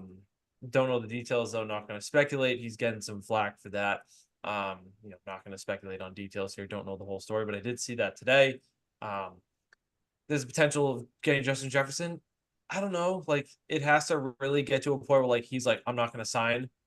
So like, I'm not There's really going to all get hopeful about that until that happens. But the thought of, and this is a reasonable thought. I don't know if Minnesota would do it. The thought of getting 3 first-round picks to move back 8 spots might be way too good to pass up on because that's a kind of my quarterback, mindset. a Yeah, like lineman, and some free agency moves might not fix the Patriots in 1 year. mhm. And, if you're getting a 2026 pick, I do add this to the discussion. Like, are you going to need that as much? Like, are you going to hopefully be a playoff contender by that point? Maybe. But, like, if you can get 3 first-round picks, that might be tough to pass up on. Mhm. But, there's also, if you're at 11, you're missing out on probably every single top receiver. You're missing out on almost definitely Joe Alt, who's the number 1 tackle. You could get Olu Fashanu. You could get J.J. McCarthy if you like him enough at 11. I don't know if Not not super thrilled not about that. sold. Yeah. I wouldn't hate J.J. McCarthy at 11, but like wouldn't be super pumped. It Like would have a I Mac think J.J. Jones. McCarthy can be good. Uh-huh. It is what happened with Mac Jones. You're right. They Yeah, took him it's because got he a was Mac there. He was the Jones last guy feeling. there. Yep. The thing that with J.J. McCarthy for me, he had a phenomenal defense and a phenomenal coach. No doubt. Like that's nothing to hold against him, but it's worth part of the Worth discussion bringing here. up. Yep. Um, he didn't pass the puck, pass the ball much. Mainly because not a he didn't strong have night to, for because either one of us. they had a great running attack. Blake Corum was phenomenal. I forget what their other. I think that yeah, Donovan Edwards, like any other college team, pretty much he's the number one running back last year. They had two stud running backs. He's not a proven passer, like super consistent, like throwing 30 plus balls, 40 plus balls. He had a lot of games where he's throwing like 18 or 19 passes. Like that concerns me. That's And not the not people who ideal. Yeah, see that in other factors and don't even have him as a first rounder, I understand. I think someone will take JJ McCarthy in the first round. I think someone might take Bo Nix in the first round, which would be really dumb. Um, I don't even think it's a lock that's Bo Nix is a better prospect than Spencer Rattler, but that's just me.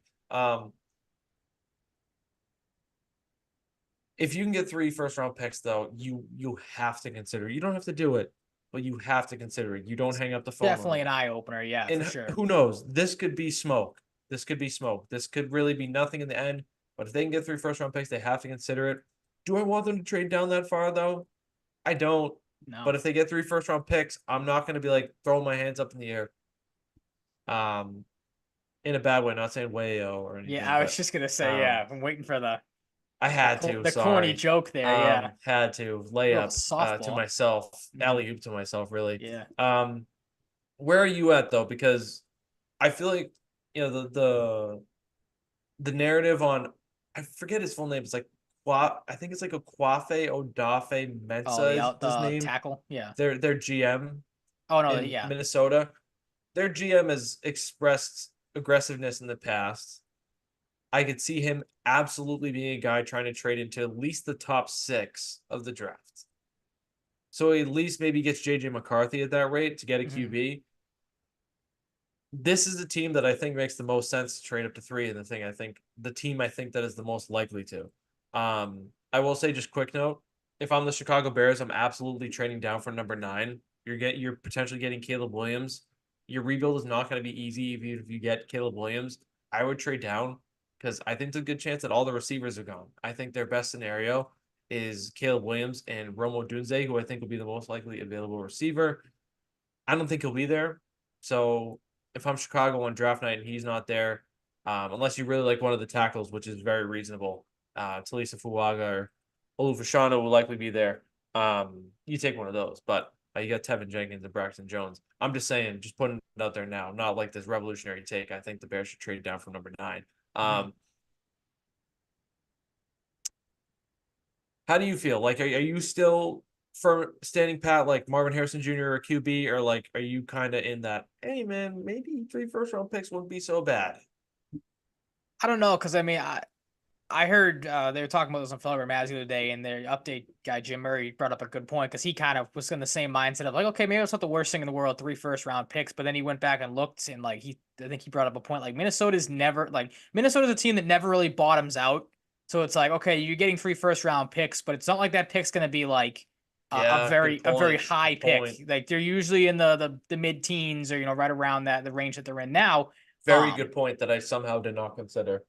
Yeah, so it's like, all right, you're getting 3 first round picks, but they're going to be like worthwhile first round picks depending on what draft classes look like. So I think I'm more in the case, and on the Jefferson one too. I don't think they're going Hey, to if you move get him. Justin Jefferson in If you 11, well, yeah, if you get Justin Jefferson, yeah, you do that deal in a heartbeat for sure. But I think their GM or their owner, whoever's at the combine today, I thought I saw on Twitter earlier, basically came out and said, we're not, or we haven't had any thought about trading him, which I don't know if I what I will believe say that. about the Justin Jefferson thing, real quick, I don't think they would give up 11 Justin Jefferson and another first. I Okay. think that would be like Justin Jefferson 11 in like 2 seconds, or Well, like that's another why I had decent it in the like outline.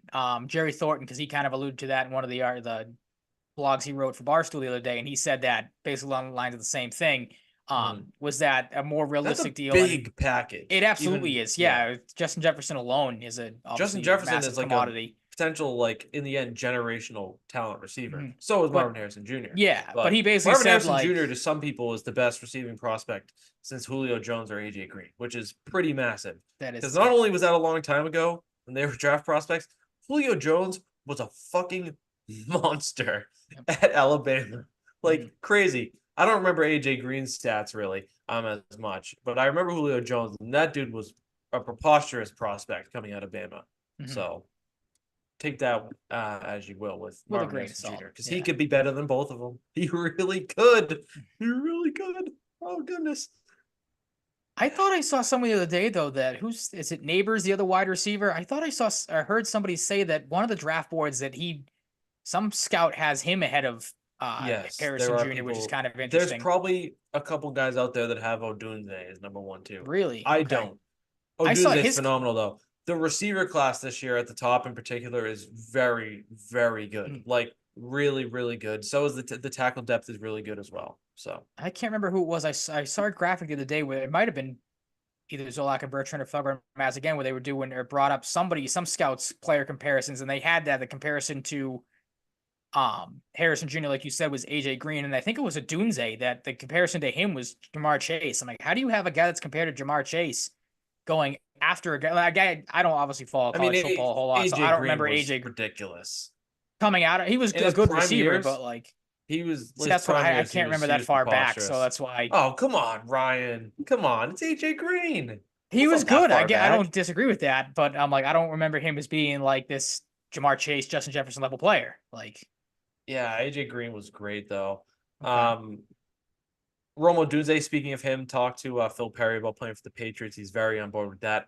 I think that's like if they trade back, I don't think they would go bold and take Odunze Not at gonna take the 3. 3 now. I wouldn't be super opposed to that, but like that's kind of the thing. Like Marvin Harrison Jr. has a really good chance to be better than him. Like that'd be a horrendous decision if Hmm. Marvin Harrison Jr. is putting up like 1,700 yard seasons and Odunze's doing like a fraction of that. Struggling to break through, Nothing yeah. against him, but I mean the Washington receiver class in this year's draft is very good. So Mhm. I think McMillan and Polk are both in. I know Polk is in. Polk is really good as well. He'll go second or third round. Um, yeah, but I'm still like, if I'm moving down, if I'm the Patriots, it's to like, I think 4 max. Like, because if you don't take Marvin Harrison Jr., there's a chance the Cardinals like Malik Neighbors more than him. There are people out there that like Neighbors more than Harrison. I don't. I think Malik Neighbors is super close though, from what I've read and what I've seen. Like, I don't think they're super far off. Like Mhm. I've said this before, I'm not a scout, but just watching them, like I think they're both phenomenal receiver prospects. Um, really top of the line. But I kind of lost my train of thought there. But no, yeah, it was like if you trade down, the Cardinals are almost Definitely definitely gonna take a taking Marvin receiver. Harrison Yeah. Jr. at 4. Unless the team that trades up takes Marvin Harrison at 3, which I don't think will happen. I think they would trade up for a quarterback, but Quarterback, if most it's likely, yeah. a team that doesn't need a quarterback, maybe they do.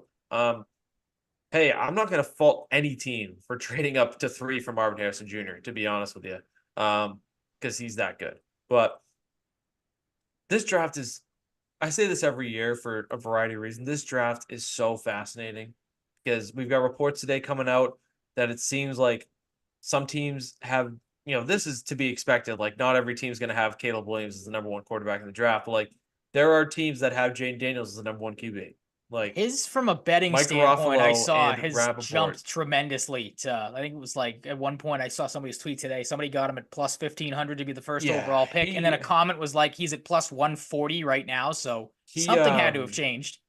it could be, it's a mistake. I'll say it. Caleb Williams, I don't know if he'll have that like championship level, like fuck you, I'm gonna go win a championship because I want to dominance of Patrick Mhm. Mahomes, but he's a Patrick Mahomes level prospect. He is just a ridiculous football player. See, Like, I wonder if I'm the not gonna people go that into the whole scouting report. are knocking him Um, or more so knocking him for the not off Off the field stuff, yeah. fields, yeah, The but the yeah, you know ownership what I thing mean. we've talked about this is That's fucking idiotic. Yeah. ridiculous. Like one of the more ridiculous That's pre-draft something storylines I know I ever. just said that, but that might be something I might knock him for. Be like, all right, who do you think you are, buddy? Like, I know you're this like high prolific prospect, Yeah. but take a I step will put back. this You out haven't done there anything in this league yet. for anybody who's, kind of seeing this report about Jane Daniels being number 1. And, maybe Caleb Williams drops to the Patriots. No, just won't He'll happen. get taken by Cliff Washington at 2 for Kingsbury sure. is in Washington. He will 1,000,000,000% take Caleb Williams if he is available at number 2. I would bet my life if he gets number 2 and doesn't take him, somebody fucking stab me with a sword. Like you're allowed to. I'll give you the free reign Egregious. Yep. because he will take him. I'm that confident. This isn't like going on some big out on some big limb here.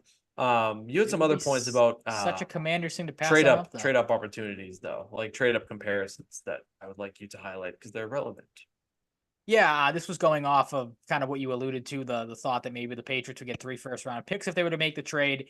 The Jefferson one obviously comes, with some caveat, but the closest trade that mirrors a possible deal was that 2021 one with San Francisco and Miami. Deal with the 49ers obviously moved up to 3 to get Trey Lance. In return, they of course sent their number 12 overall pick, their first and third rounders in 2022, and a first in 2023. So that's where the Jerry Thornton comment I was mentioned earlier kind of came in about not giving up or getting 3 first-round picks for Jefferson. He thought it maybe would be more so along the line that the Patriots give up the 3rd overall pick and receive Justin Jefferson, pick number 11 from the Vikings, obviously, and then 1st and 3rd rounders for next year. That's obviously kind of where that was left at. But I mean, there is definitely some comparisons. Like the teams have obviously moved up from a similar spot in the past to get to number 3 to draft a quarterback. So definitely something to keep an eye on. Yeah, man. I still have my doubts about like it's hard to say like with the whole like Jefferson, like if they're giving up Jefferson 11, will they get another first? Will they get 3 first to begin with for 11 to 3? I think they could. Like they want a quarterback bad enough, I think. It gets to a point where like 8 picks, you can say what you want about the value. The Patriots could be like, you want this bad?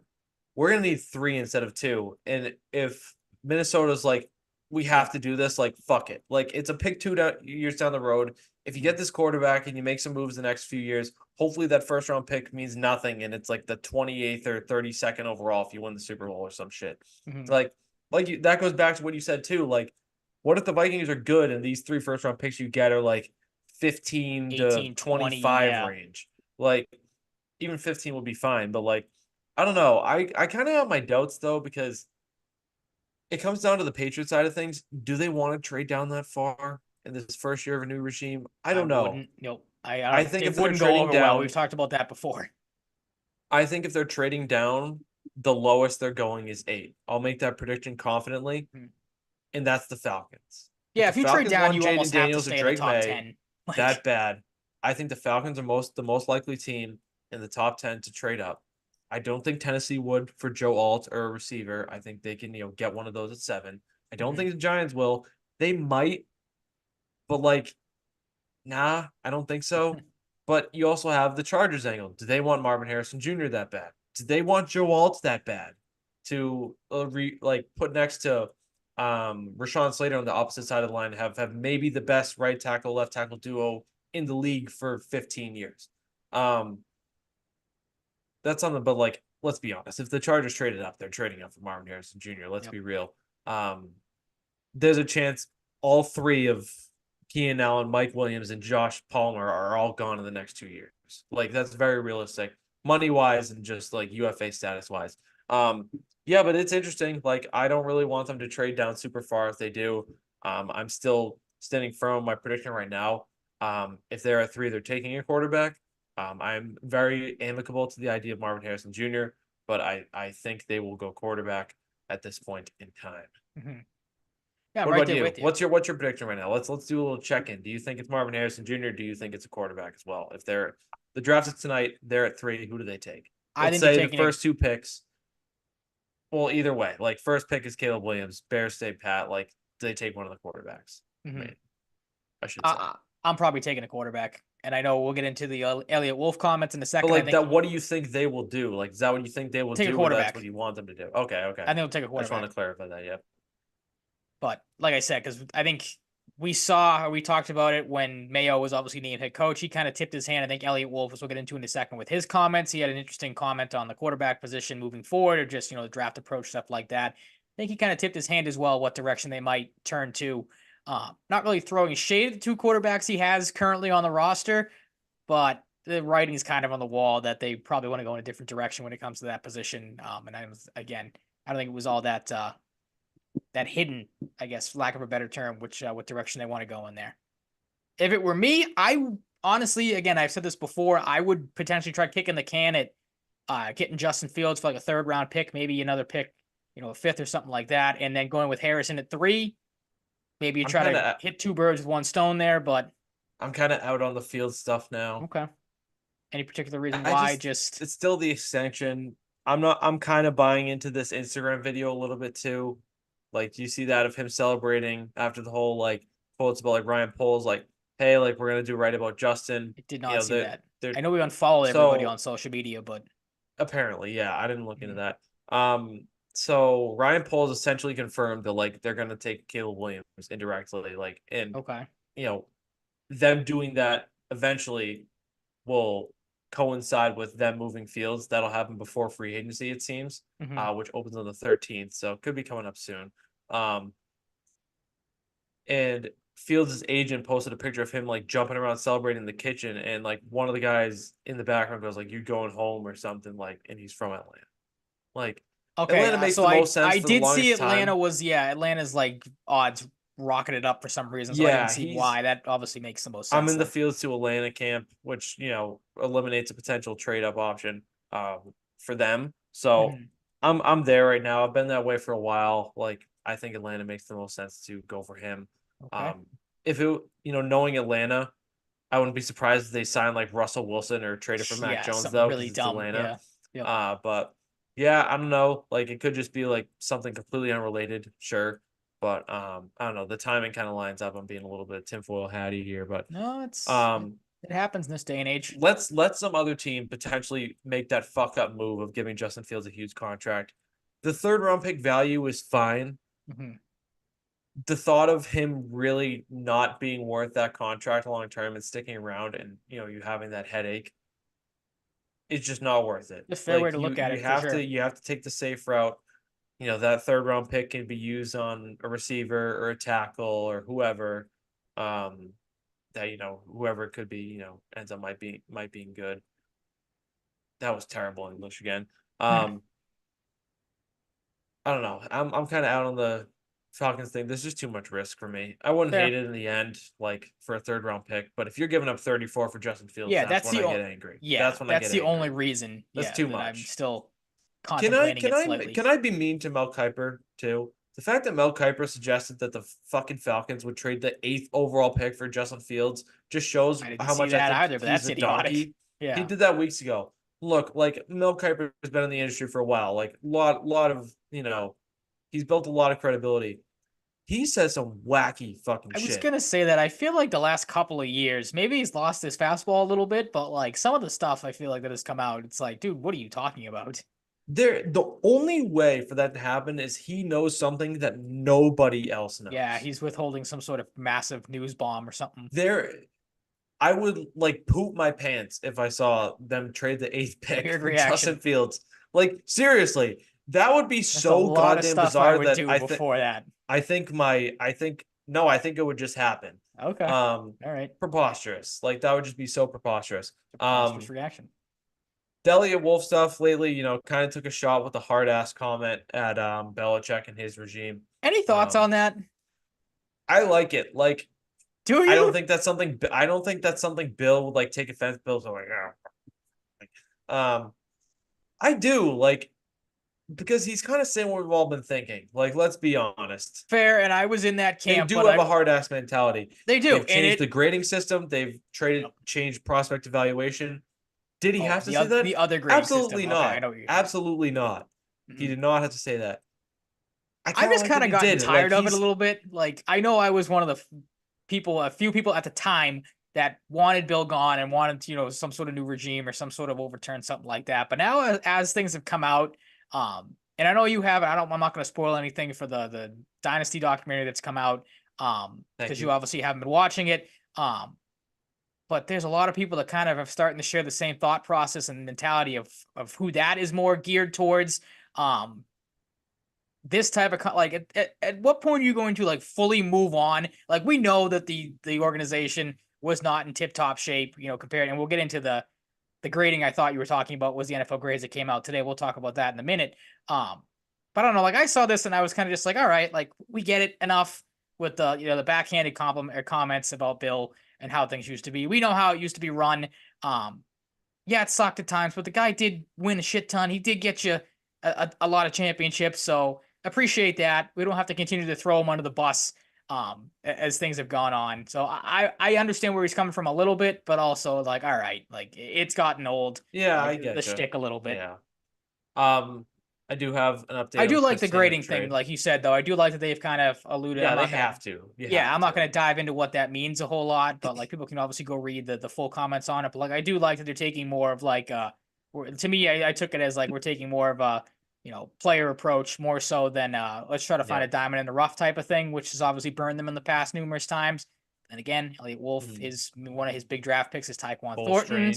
Cole so didn't Strange. Cole Strange as well. So read into that what you will. Um, I mean, I'll give the guy credit. He is saying all the right things. I like the stuff about I Onwenu and like it. Duggar. I I like the like a grading new stuff, like you mentality. said. Yeah, absolutely. I don't know how you can because it is refreshing to see these type of things, hear these type of things. But again, you have to back it up. So we've talked about Yep. it before. You have to nail this free agency. You have to nail this draft. And you know what what hope have they given you the last couple of years? Again, different regime with Bill at the helm, but you hope they're turning over a new leaf. And again, it looks like they are Yeah, trying yeah, to at least yeah. go in the right direction. Yeah. Before I get to back to Patriots real quick, I did tell you I'd have an update on the Chris Tanev trade. Okay. We have a wrinkle. Chris Tanev is going to Dallas with the signing rights to goaltending prospect Cole Brady. I believe he's like a third round pick, one of the last two drafts. For some reason, they're moving him. Artem Grushnikov, not a great prospect going to my knowledge at least. Maybe he is. Not a blue chipper though. Going to the Flames, defenseman, a second round pick in this year's draft, and a conditional third. The condition is the pick is only sent if to Calgary if Dallas advances to the Stanley Cup final this year. So they might not even get it. And New Jersey is retaining an additional 25%. So Dallas gets Chris Tanev at 75% of the cost. He only makes like Pretty good. 4.45, 4.5, I believe. Actually, I have it right here. I didn't even think of that. Yeah, so like 4.45. It's, I'm not doing all the math. It's all these different number values with the retention. Could this help Dallas make another move? That additional 25% retention. I don't know Possibly. why New Jersey is helping them out. New Jersey needs to make moves of their own. Maybe this lends credence to like maybe New Jersey's struggles. Like they're gonna start trading off some pieces. Maybe they don't think they're a contender. Maybe they're just trying to get a free fourth round pick because they got a free fourth round pick for their troubles for retention in 2026. I don't know why they gave up a goalie prospect in Cole Brady. That was kind of strange, but that's the trade. Big pickup for Dallas. I think anybody who watches Chris Tanev should love that trade for Dallas. Playoff style defender, eats shots for breakfast, like blocks a shit ton of shots. Veteran guy, can play the left or the right as a right shot defenseman, which is nice to have that versatility. I predicted Dallas win the cup this year before the That season. helps. This helps. He's a fantastic pickup, and that will accelerate the movement of the defensive market now and maybe some other stuff. So that's exciting. You know how much I like trades. Mhm. Great move. Like, didn't have to give up a first. You have your first in the next 3 drafts. You've already done a ton of great drafting in the last few years.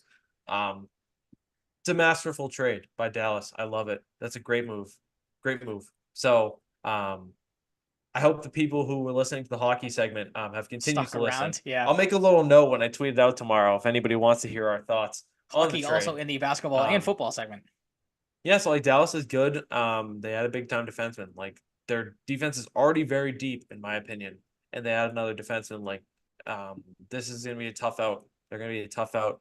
This is a team that's been kind of trying to get to at least that cup final for a while. And we've seen Jay Ottinger go sicko mode in the playoffs. If he does that and they do what they're capable of, they're going to be a tough out. So great trade. I think this is a masterclass for Dallas Mhm. and a Good to know. decent return for the Flames. Decent, not Okay. great, but decent. And it's pretty bad if the Stars don't get to the Cup final because I think they could have got a first, and they might only get a mid tier prospect in a second. So we'll see what happens. All right. All Good to righty. know. Back to the football stuff though. You talked a little about Mike Onwenu and Kyle Duggar. Yes, This is kind of like status quo, like core player talk, but it was nice to hear the reaffirmation. Definitely, as you approach a huge negotiation process, for sure. if you Yep. were to tag Big Mike, I think it's like 21, close to 22 million. I would do that still. I talked about I hope they tag him. I think Doug will be a little easier to negotiate with because Mike seems to want to at least test the market. He's There's been that gonna way be a for a market while. for him for sure. There's gonna be a huge market for Yep. him. He could get 20 million. Um, I do have my doubts as to whether they think he's worth 20 million though. Like not like Belichick level, like if they're That's what I was gonna 500K ask. off. If okay, Um, I could see them seeing him as more like an 18 guy and kind of trying to play hardball. hmm I think 18 is more fair for Mike. Like I think he's really good, but 20 million for any lineman is a it's a ton. ton of money. Yeah. And Yep. like Michael Wendy's been really good, but like he has had moments, everybody does, but like he has had moments. He was drafted as a guard. Like, do I think teams want to give him 20 that million? only Or helps it though. Like, cause yeah, you the have a versatility too. You yeah. have both Yep. sides of the coin. Um, Look, if somebody gives him 20 million, am I gonna say that's a bad move? Absolutely not, because I think Micah Wenu, despite being a little undersized for like an offensive lineman, more so a tackle, depending on how you look at it, he's phenomenal. Like the overall sample of work is very solid. He was a sixth round pick, like just preposterous looking back at it. Maybe the size hurt him a little bit. How he was a sixth round pick and just how great of a pick that was by the Patriots. Um, Especially 26 too. So he is getting right into like the prime of his career too. Like everything is yeah. going, I everything's feel turning up like Michael Onwenu for him. Like it really is. I might be Perfect wrong, time to but I hit the feel like the market. tackle market, like you Not said, he that can be a strong, I don't guard think. too. It's not always strong in general, too. Like Yeah. there's never years where there's like three or four, well, maybe not never, but there's never like consistently years at least where there's like three or four mega like not prospects, but like players on Free the agents. market Yeah. at guard or tackle. Particularly tackle, it's got a little more importance. hmm Um, I don't know. In the end, I hope this is a I think he should test the market just for himself. We talked about this Absolutely. Yeah. last Yep. week. Bet on yourself. I hope he's like, hey, these are the figures I'm being offered. Are you willing to do that? Hopefully, Elliott Wolf ponies up. If you have to overpay for a starting tackle, you should do it. It's Like, not the especially worst when thing you're in the trying to build planet. around a Yeah. quarterback, Yep. you're building around a future for potentially Marvin Harrison Jr. to make it easier for said quarterback to throw to him. hmm Do it. Kyle Duggar, I think, will be easier to negotiate with, but if he's the guy they tag, I'm not going to be surprised. I'm glad they're a pinpoint because, I mean, Kyle Duggar's a stud. Michael Wendy's a stud. Yep. Hopefully they get them both. I am a little nervous that Mike ends up elsewhere, though. I'm not Mhm. going to lie. I'm preparing for the worst, hoping for the best. Absolutely. I mean, the one good thing you take away from that comment that you mentioned from Elliot Wolf, and again, maybe it is just window dressing, window service type of thing, Yeah. and saying what he has to. But like, I do like the last part of the comment where it says, the philosophy for roster building is quote draft and develop, extend your core performers from within. Because how many times have we seen it with the Yep. Patriots before? Like, how many guys get to a second contract? I think it was the last one was what we talked about, Deron Harmon maybe, or Oh, I like don't a name that you remember. wouldn't really think of. I feel like so it might. I think it might be Deron Harmon. So again, maybe that's a shot at the old regime. Wouldn't surprise me if it was. But I do like to see that like okay, maybe they're gonna put a little bit more emphasis on we drafted, you developed you played really well for us and helped us win games here and there. We're gonna reward you with a pay raise for maybe the first time in God knows how long. So hopefully that's something that pleases Onwenu. I'm curious to see what happens with him because obviously we didn't talk about it. We're not going to spend a whole lot of time on it. But is apparently representing himself now. He's going to take that chance and see how Yeah, that he's goes the for him. So third that's guy kind that's of done interesting. that. Yeah, I kind think of kind it's of him, interesting. Jennings, and Duggar. I'm almost positive Duggar's one of them. No, yeah, I think that's right because Jennings is the most recent. I know that for a Okay, fact. Which, so like, that is hey, interesting. Jennings isn't on that level, but Jennings had a great season. So, Yeah, like, absolutely. all Yep, the power to him. quietly Like, good season for sure. so I kind of wonder about that too. Now that I think of it, is part of that because of how negotiations have gone in the past with the Patriots? Maybe that's You something to have to keep an eye wonder. on. You can wonder that in any sport. It hmm happens a lot. I feel like more so in baseball, occasionally in hockey. Yep. I don't know about basketball to be honest. I don't really follow many of the big agent names in basketball to be honest with you, but I don't know. Really Maybe it could think be a of little, any? little bit on Yeah, the Patriots. Maybe it's they're just they feel the need to move on. It could just be that simple. hmm Get a new philosophy in there for contract negotiations for because sure. like Yep. Duggar and Onwenu's, they're on the verge of acquiring generational wealth for themselves and anyone they feel like um, needs it in their family and friends. So like, it's a big deal. Big deal. Yep. Gotcha.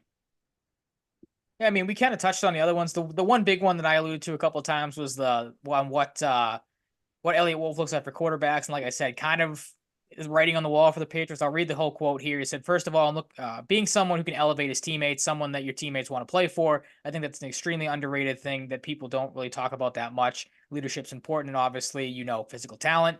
Another quote from that question was body language on the field is very important to that position. You don't want a guy that's throwing his hands up after a bad play. You can see him physically pointing at somebody, or body language is important. Everybody's looking to the quarterback. So again, guy took his licks throughout the regular season. I'm not saying that Elliott Wolf directly took a shot there at a guy like Mac Jones, but read between the lines. How many times have we seen the report that Mac Jones lost the locker room? We had seen the blowups on the sidelines, with coaches during the Patricia and Judge days, getting upset on the field with, maybe a guy not blocking or a guy not running the right route, which to me, like every quarterback does that at one point in time. So like, that's not a huge like thing that I look at of like, oh, that guy, isn't a great leader because he's getting pissed at a receiver. Like that happens in games. Like guys let their not anger get the best of them, but you know what I mean? Like the situation get the better of them. But I did find that interesting that like, Bailey Zappi wasn't a guy that was, pointing out guys or yelling at guys, but you have that the physical talent part of it. I wouldn't say Bailey Zappi is the most physically gifted quarterback out there. No. Not yet. I'd say he lacks physical gifts. I would, No offense. yeah, I would think so too. So I did find that kind of interesting that both those comments that like Patriots, both their quarterbacks in the current situation don't really feed into that comment well. So I think you could kind of see we pretty much know the writing on the wall is Mac Jones is most likely done here. Zappy maybe you would have thought would stick around a little bit, but maybe the Patriots want to clean house, and I think that goes into two. If they do draft a quarterback, you almost have to put a veteran guy behind him. Like I don't think you can put Bailey Zappi as the backup because we've seen and heard this season, like Bailey Zappi, even when he was cut, thought the job was still going to be his. So like, if the Patriots bring in a rookie quarterback, I don't want Bailey Zappi chomping at the bit behind him, waiting for the first mess up to be like, oh, maybe I'll get a chance to play. That's a different mindset, though. Fair. Taking a third overall pick before, or as opposed to Mac Jones. Fair. Yep. I'll say it. I think part of that was about QB of the future, but I think that was a shot at Mac Jones 1,000%. I don't know how you couldn't see it as any other way. 1,000%. Like. Yeah, like it gets to a point too with the reports, him talking to Jet staff members. That too, yep. You see the stuff you don't even need a report to see on the sidelines. You see reports of team not liking him, Belichick and him butting heads, whatever, whoever. It just comes back to the point you just can't go forward with Mac Jones. It's just not worth it. You have to rebuild for the Patriots, but like if you can accelerate that rebuild with a really solid offseason and a good draft, you can make the playoffs next year. I'm saying that. You can I don't give a shit what people say. Yeah. You can at least be close. There are a lot of questionable teams going into next season. You can't do that with Mac Jones. Sure, Mac Jones can bounce back, but is Mac Jones bouncing back getting you even 8 wins? Almost probably not. Definitely not. No matter what you do, like that's what you need to be even in the conversation towards the end of the season. Oh, for sure. Yep. You can't, with such a pivotal offseason and a high pick, as high as it's been since 1994, you cannot go into the season with Mac Jones. Like it's a broken record at this point. Not in any capacity. Yeah. If you need to get a 6th-round pick for him, get the fuck rid of him. It's not even about him as much as it's like you can't do it, and you kind of maybe not owe it to him, but like give the kid a fresh start. Like who gives a fuck? Like whatever. Let him see if he can do it somewhere else, wherever that may be.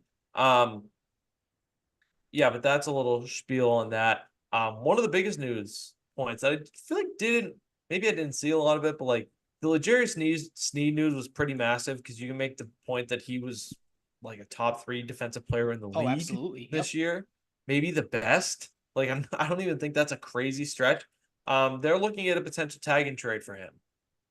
Do they want to? Probably not. They're open to an extension. I think they should. I think they should throw the absolute bag at him because That's a player I watched this year that I think could put up seasons replicable of this for at least another 2 years, maybe three. Like Mhm. this level of dominance.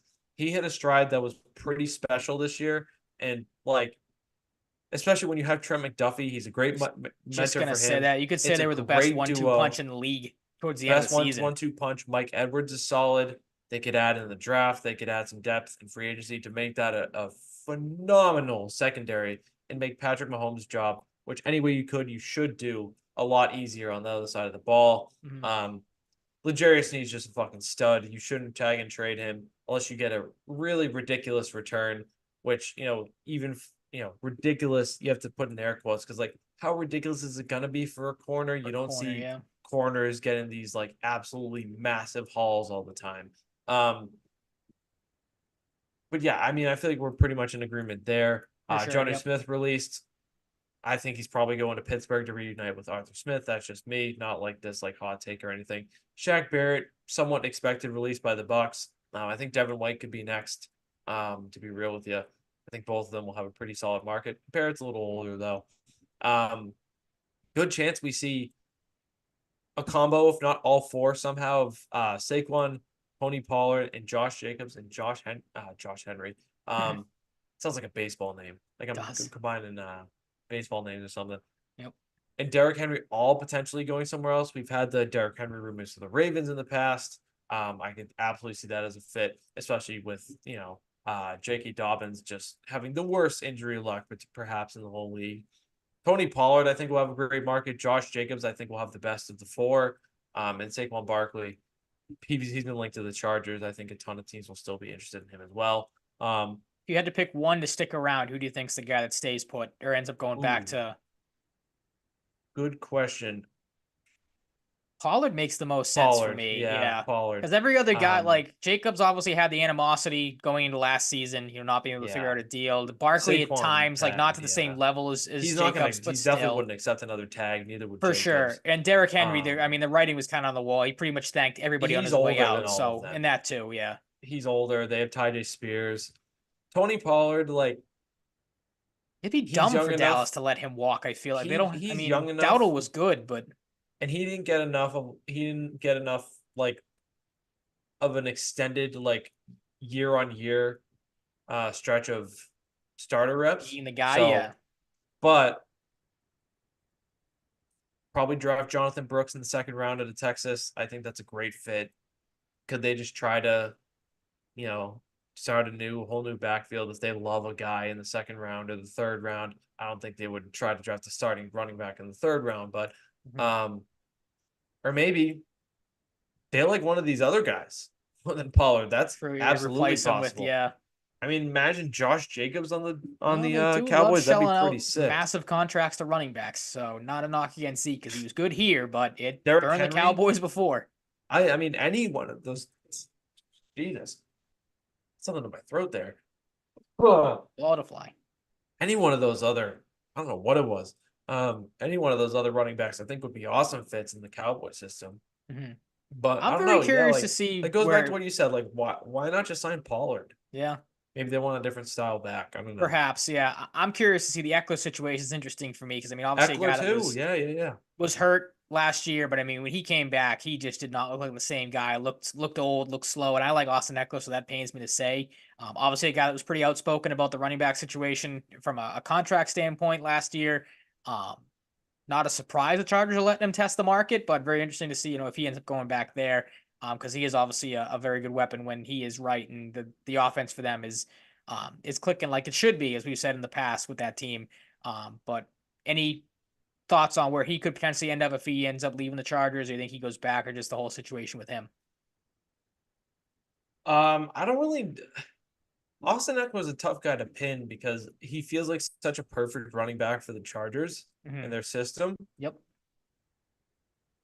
I know it sounds like an easy one, but like I think that best fit is the Cowboys. Dallas is just getting every running back this year. Like, is he not a great fit? Like I feel like He they would be, like yeah. versatility. Yep. I mean Austin Eckler, one of the best in terms of versatility. He's an awesome receiving threat.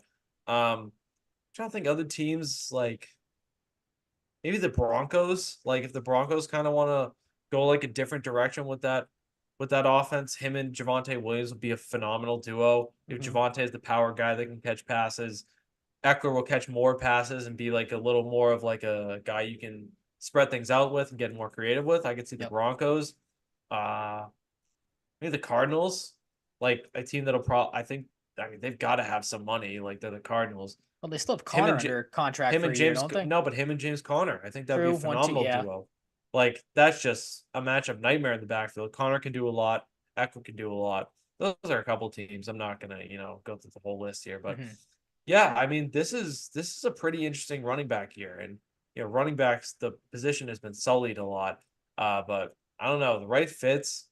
Uh, it can be really interesting to see where these guys end up and whether they tear it up or not, and it's fun. I mean, like the running back position has become seen in a lot different ways. Like I don't know, maybe we see a great year for running backs in the new teams, and that would be something to monitor with that for sure. whole contract situation with them going forward. Like, hey, is shelling out money for running back the right move? Like, look what these guys are doing, even though they're a little older than somebody coming, going for their second contract. Like, um, Barkley and Jacobs were doing notably. Um, T. Higgins was franchise tagged, somewhat expected. hmm Michael Pittman might be next. I hope not. Oh, I hope Um, not. Yeah, just makes sense. Like, there's a small chance I think T. Higgins is a tag and trade guy. I don't think so though. Kind of seems like from what they've been saying, they want to keep him around and maybe really reevaluate next year. Like at the same time, you got Joe Burrow coming back from injury. Why tag and trade him? Why not just have him for another year and try and make a Super exactly. Bowl run? Yep. If Burrow's good enough. No plans on trading Devontae Adams, as you've noted here, for the Raiders.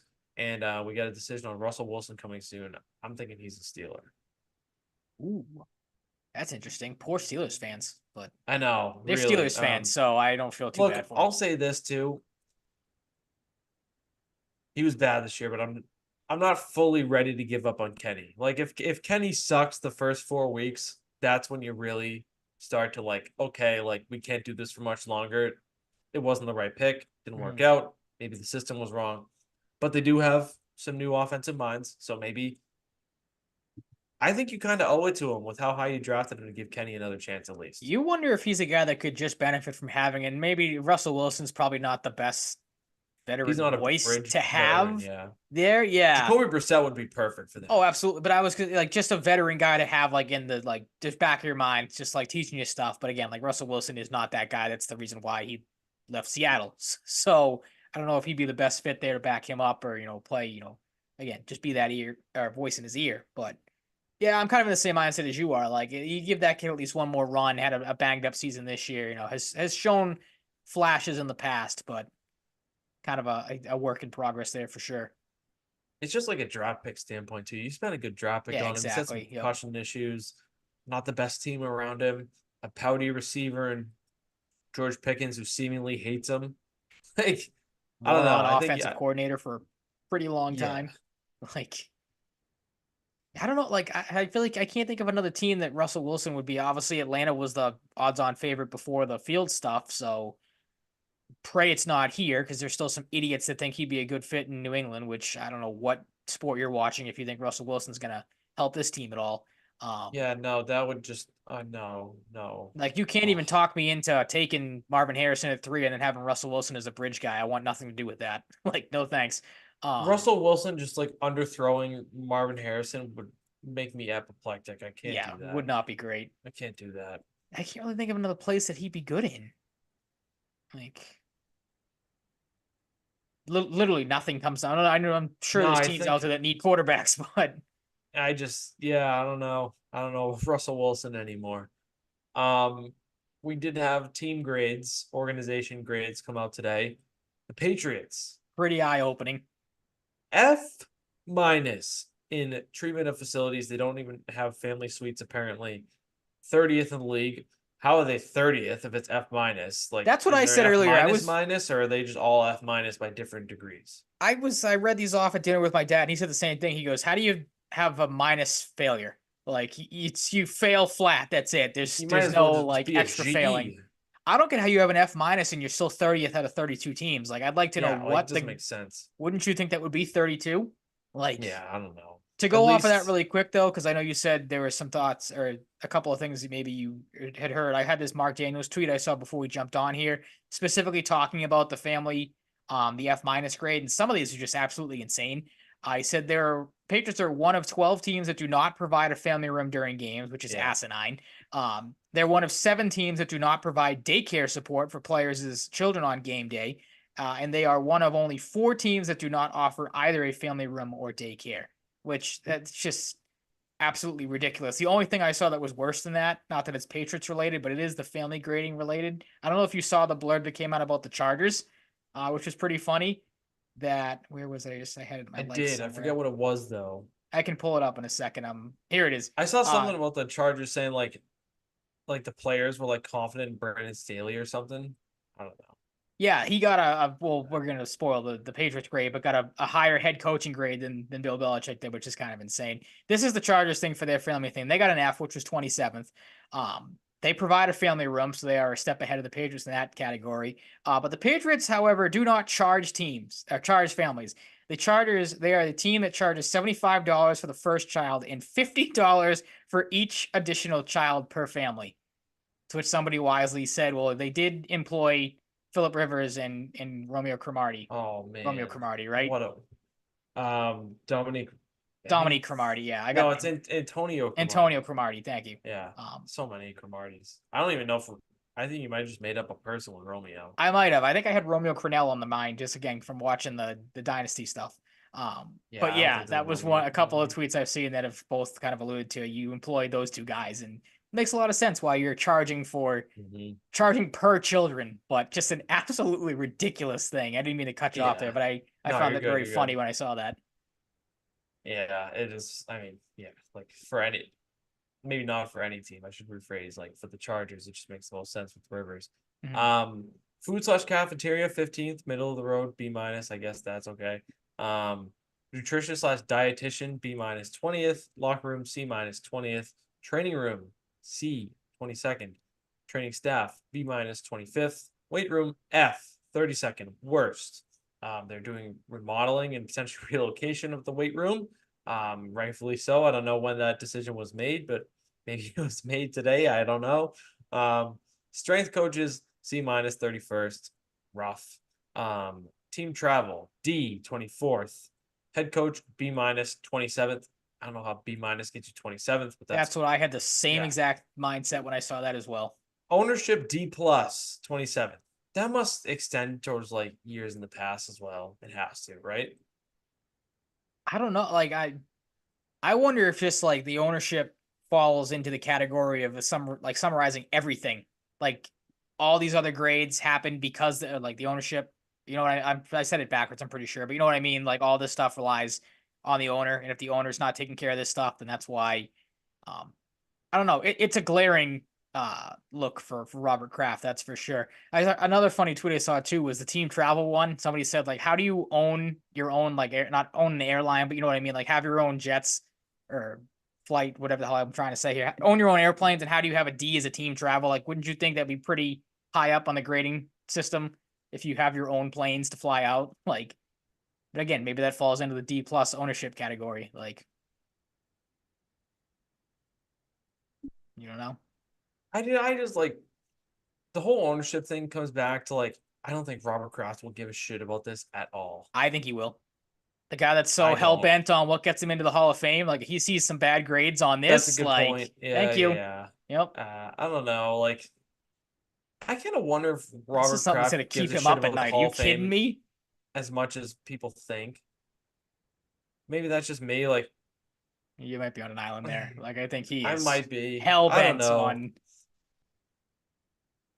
Maybe it does. I hope it does. Like given the grade, like these grades are so subjective. I get to an extent, but I don't know. Those are the grades. You just said it. The whole not locker room, training room, weight room. Which one did you say was getting removed? The weight room thing makes sense. Like the weight room thing is so bad. Like that's been known for years. Though I feel like yeah, like that's a good point too. Like why did it take him this long to fix the weight room? Like, Beats me. especially just for your team alone, you think you'd want state of the art facilities, especially if you're the fucking Patriots. You would Like, think. um, like it's whatever. It's about what people who run the league think too. So, That's like um, pathetic though, in a sense. And mhm, again, back on the it family is. things too. Like I can maybe understand not having a daycare because maybe you're in the mindset of like again, it's a bad mindset to have, but like you can maybe excuse it more of like, all right, like maybe like if you have to leave the kids at home. The fact that in 2024 you don't have a fucking family room, like come on, That's crazy. that's Yeah. insane. Like you just throw in the all right, have your 60 whatever year old mother have her go sit out with all the drunken fans because we don't have a room to put her in. Like that's ridiculous. That's absolutely pathetic on part of the Patriots. And however, whatever the Mark Daniels tweet was that I said, the other teams, 12 or whatever it was, that don't have a family room. Come on, that shouldn't be that hard to figure out. Pretty tough look. Yeah. The Um, other thing, real quick too, because there was another Mark Daniels tweet that kind of went into the coaching grade. He said Bill Belichick obviously graded out as a B minus, as you just said, put him 27th on the head coaching. Which again is crazy. Like, is every other coach getting an A grade then? Like the fact that Bill is 27th. The Daniels tweet saying only 55% of players feel that former head coach Bill Belichick was efficient with their time, 31st overall. The players feel that Bill Belichick was rarely willing to listen to the locker room, 31st overall. So nothing all that surprising with what we know about Bill Belichick. Um, but it is kind of funny this comes out with the timing of what we talked about with Elliott Wolf and wanting to change the culture. And obviously some of these things have kind of rubbed the Patriots the wrong way and maybe trying to turn over a new leaf here, which is good to see. But man, like you knew there was some rumblings of things not being great within the organization. You didn't know it was this bad with the facilities and everything grading out as poorly as they did. no, yeah, it's tough, but this is one of those things I think people just forget at some Mm-hmm. point. Like, it's whatever. Like, you have the like the overall message um linger in your mind, but like people kind of forget about this thing in particular. So True. just gotta fix it. Like, at least they're doing it with the weight room. Like, the weight room thing, like, say what you want about anything else, like the ownership needs more. But like the family room or weight room shit is ridiculous. Yeah. So Yep. that really, that really sums it up outside of the bigger picture stuff with ownership. Mm-hmm. Um, we had an unfortunate bit of news drop with the Red Sox today.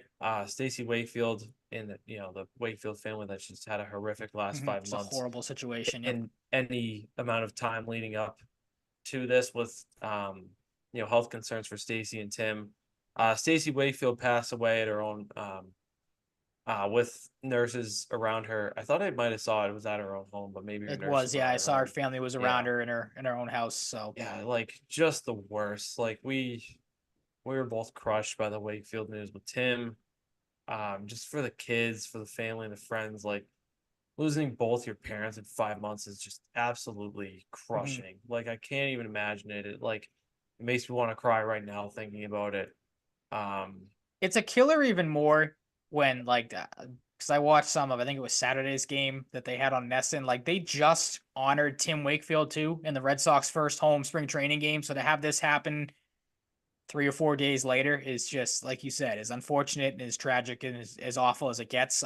Obviously, the Red Sox are going to plan to honor Wakefield at the start of the season, with the 49 patch. You hope they can, and they will. Like I'm not saying that you hope they can find a way to factor Stacey Wakefield in as well, yeah, but they could easily um, just be like a 49 and just then a like her initials or put a something. Wakefield, Yeah. just Yeah, or a just Wake or Wakefield. something Yeah. like obviously a nickname, Yeah. like something like that. Make that the patch because obviously a horrendous, like you said, horrendous situation. That you feel Yeah. for the Yeah. family and everyone involved. Yeah, it's a situation that's so unfathomable that it's hard to picture. Just the worst. Like, a great family, a legendary family in Red Sox lore and baseball, For sure. as well. Just awful. Like, truly awful. I wish the absolute best for the family in particular, but the kids especially, like, just an unimaginable thing to go through and just so hmm horrible.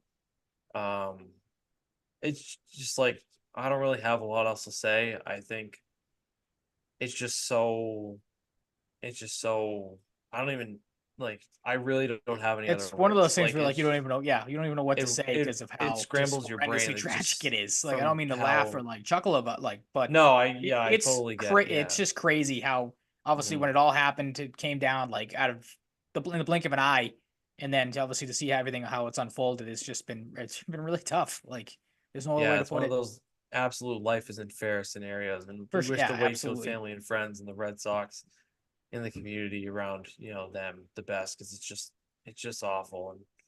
And they're together again. They both had dealt with you know led to Wake's untimely passing, and now his wife, they're together again, so at least Mhm. there's that. They're both at peace. So just the worst though.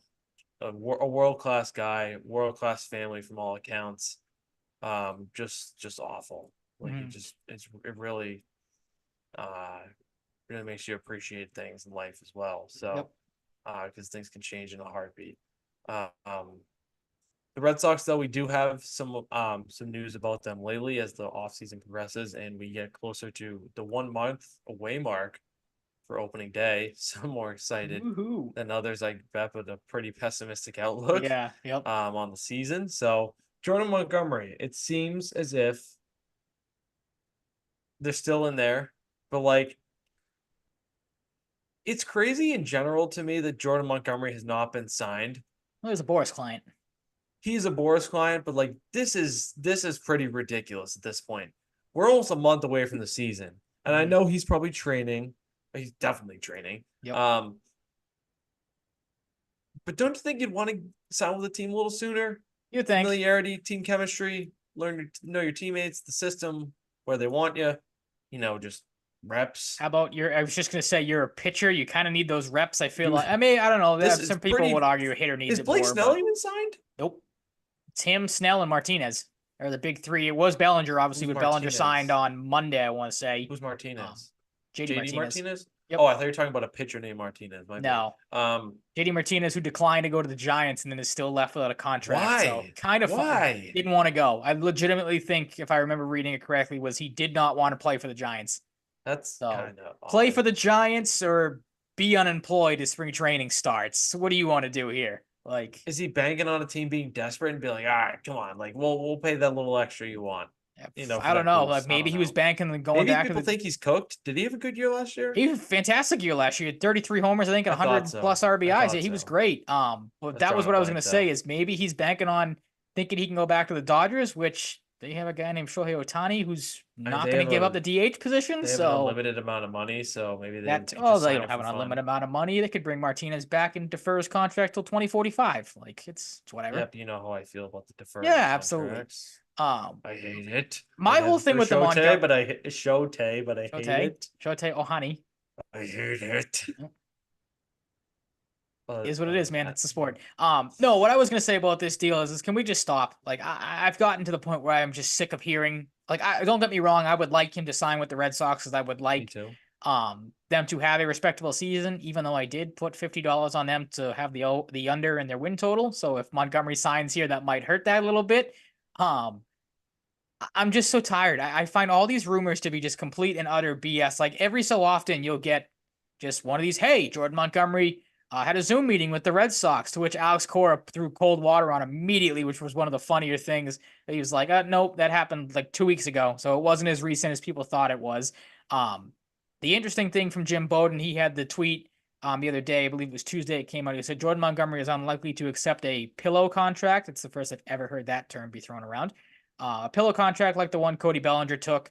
And there are multiple teams that would give him a long-term deal. Bowden also said that the Red Sox are, quote, at this point must be considered the front runner to land him, which I say, I don't believe you, because if you were Yeah, talking about the yeah. Boston Red Sox, you are only talking about pillow contracts and short-term deals and money that is not enticing to anybody. So Jordan Montgomery, who once again started off the offseason by saying, I want a contract closer or that tops Aaron Nola's 7-year, $172 million contract that he signed. Um, if he's Wasn't not the going thing to, with Montgomery like he was gonna get like 4 years? Am I misremembering? Wasn't like the year range like 4 for him? it might have been 4 to 5, I think was what he was projected to get. Okay.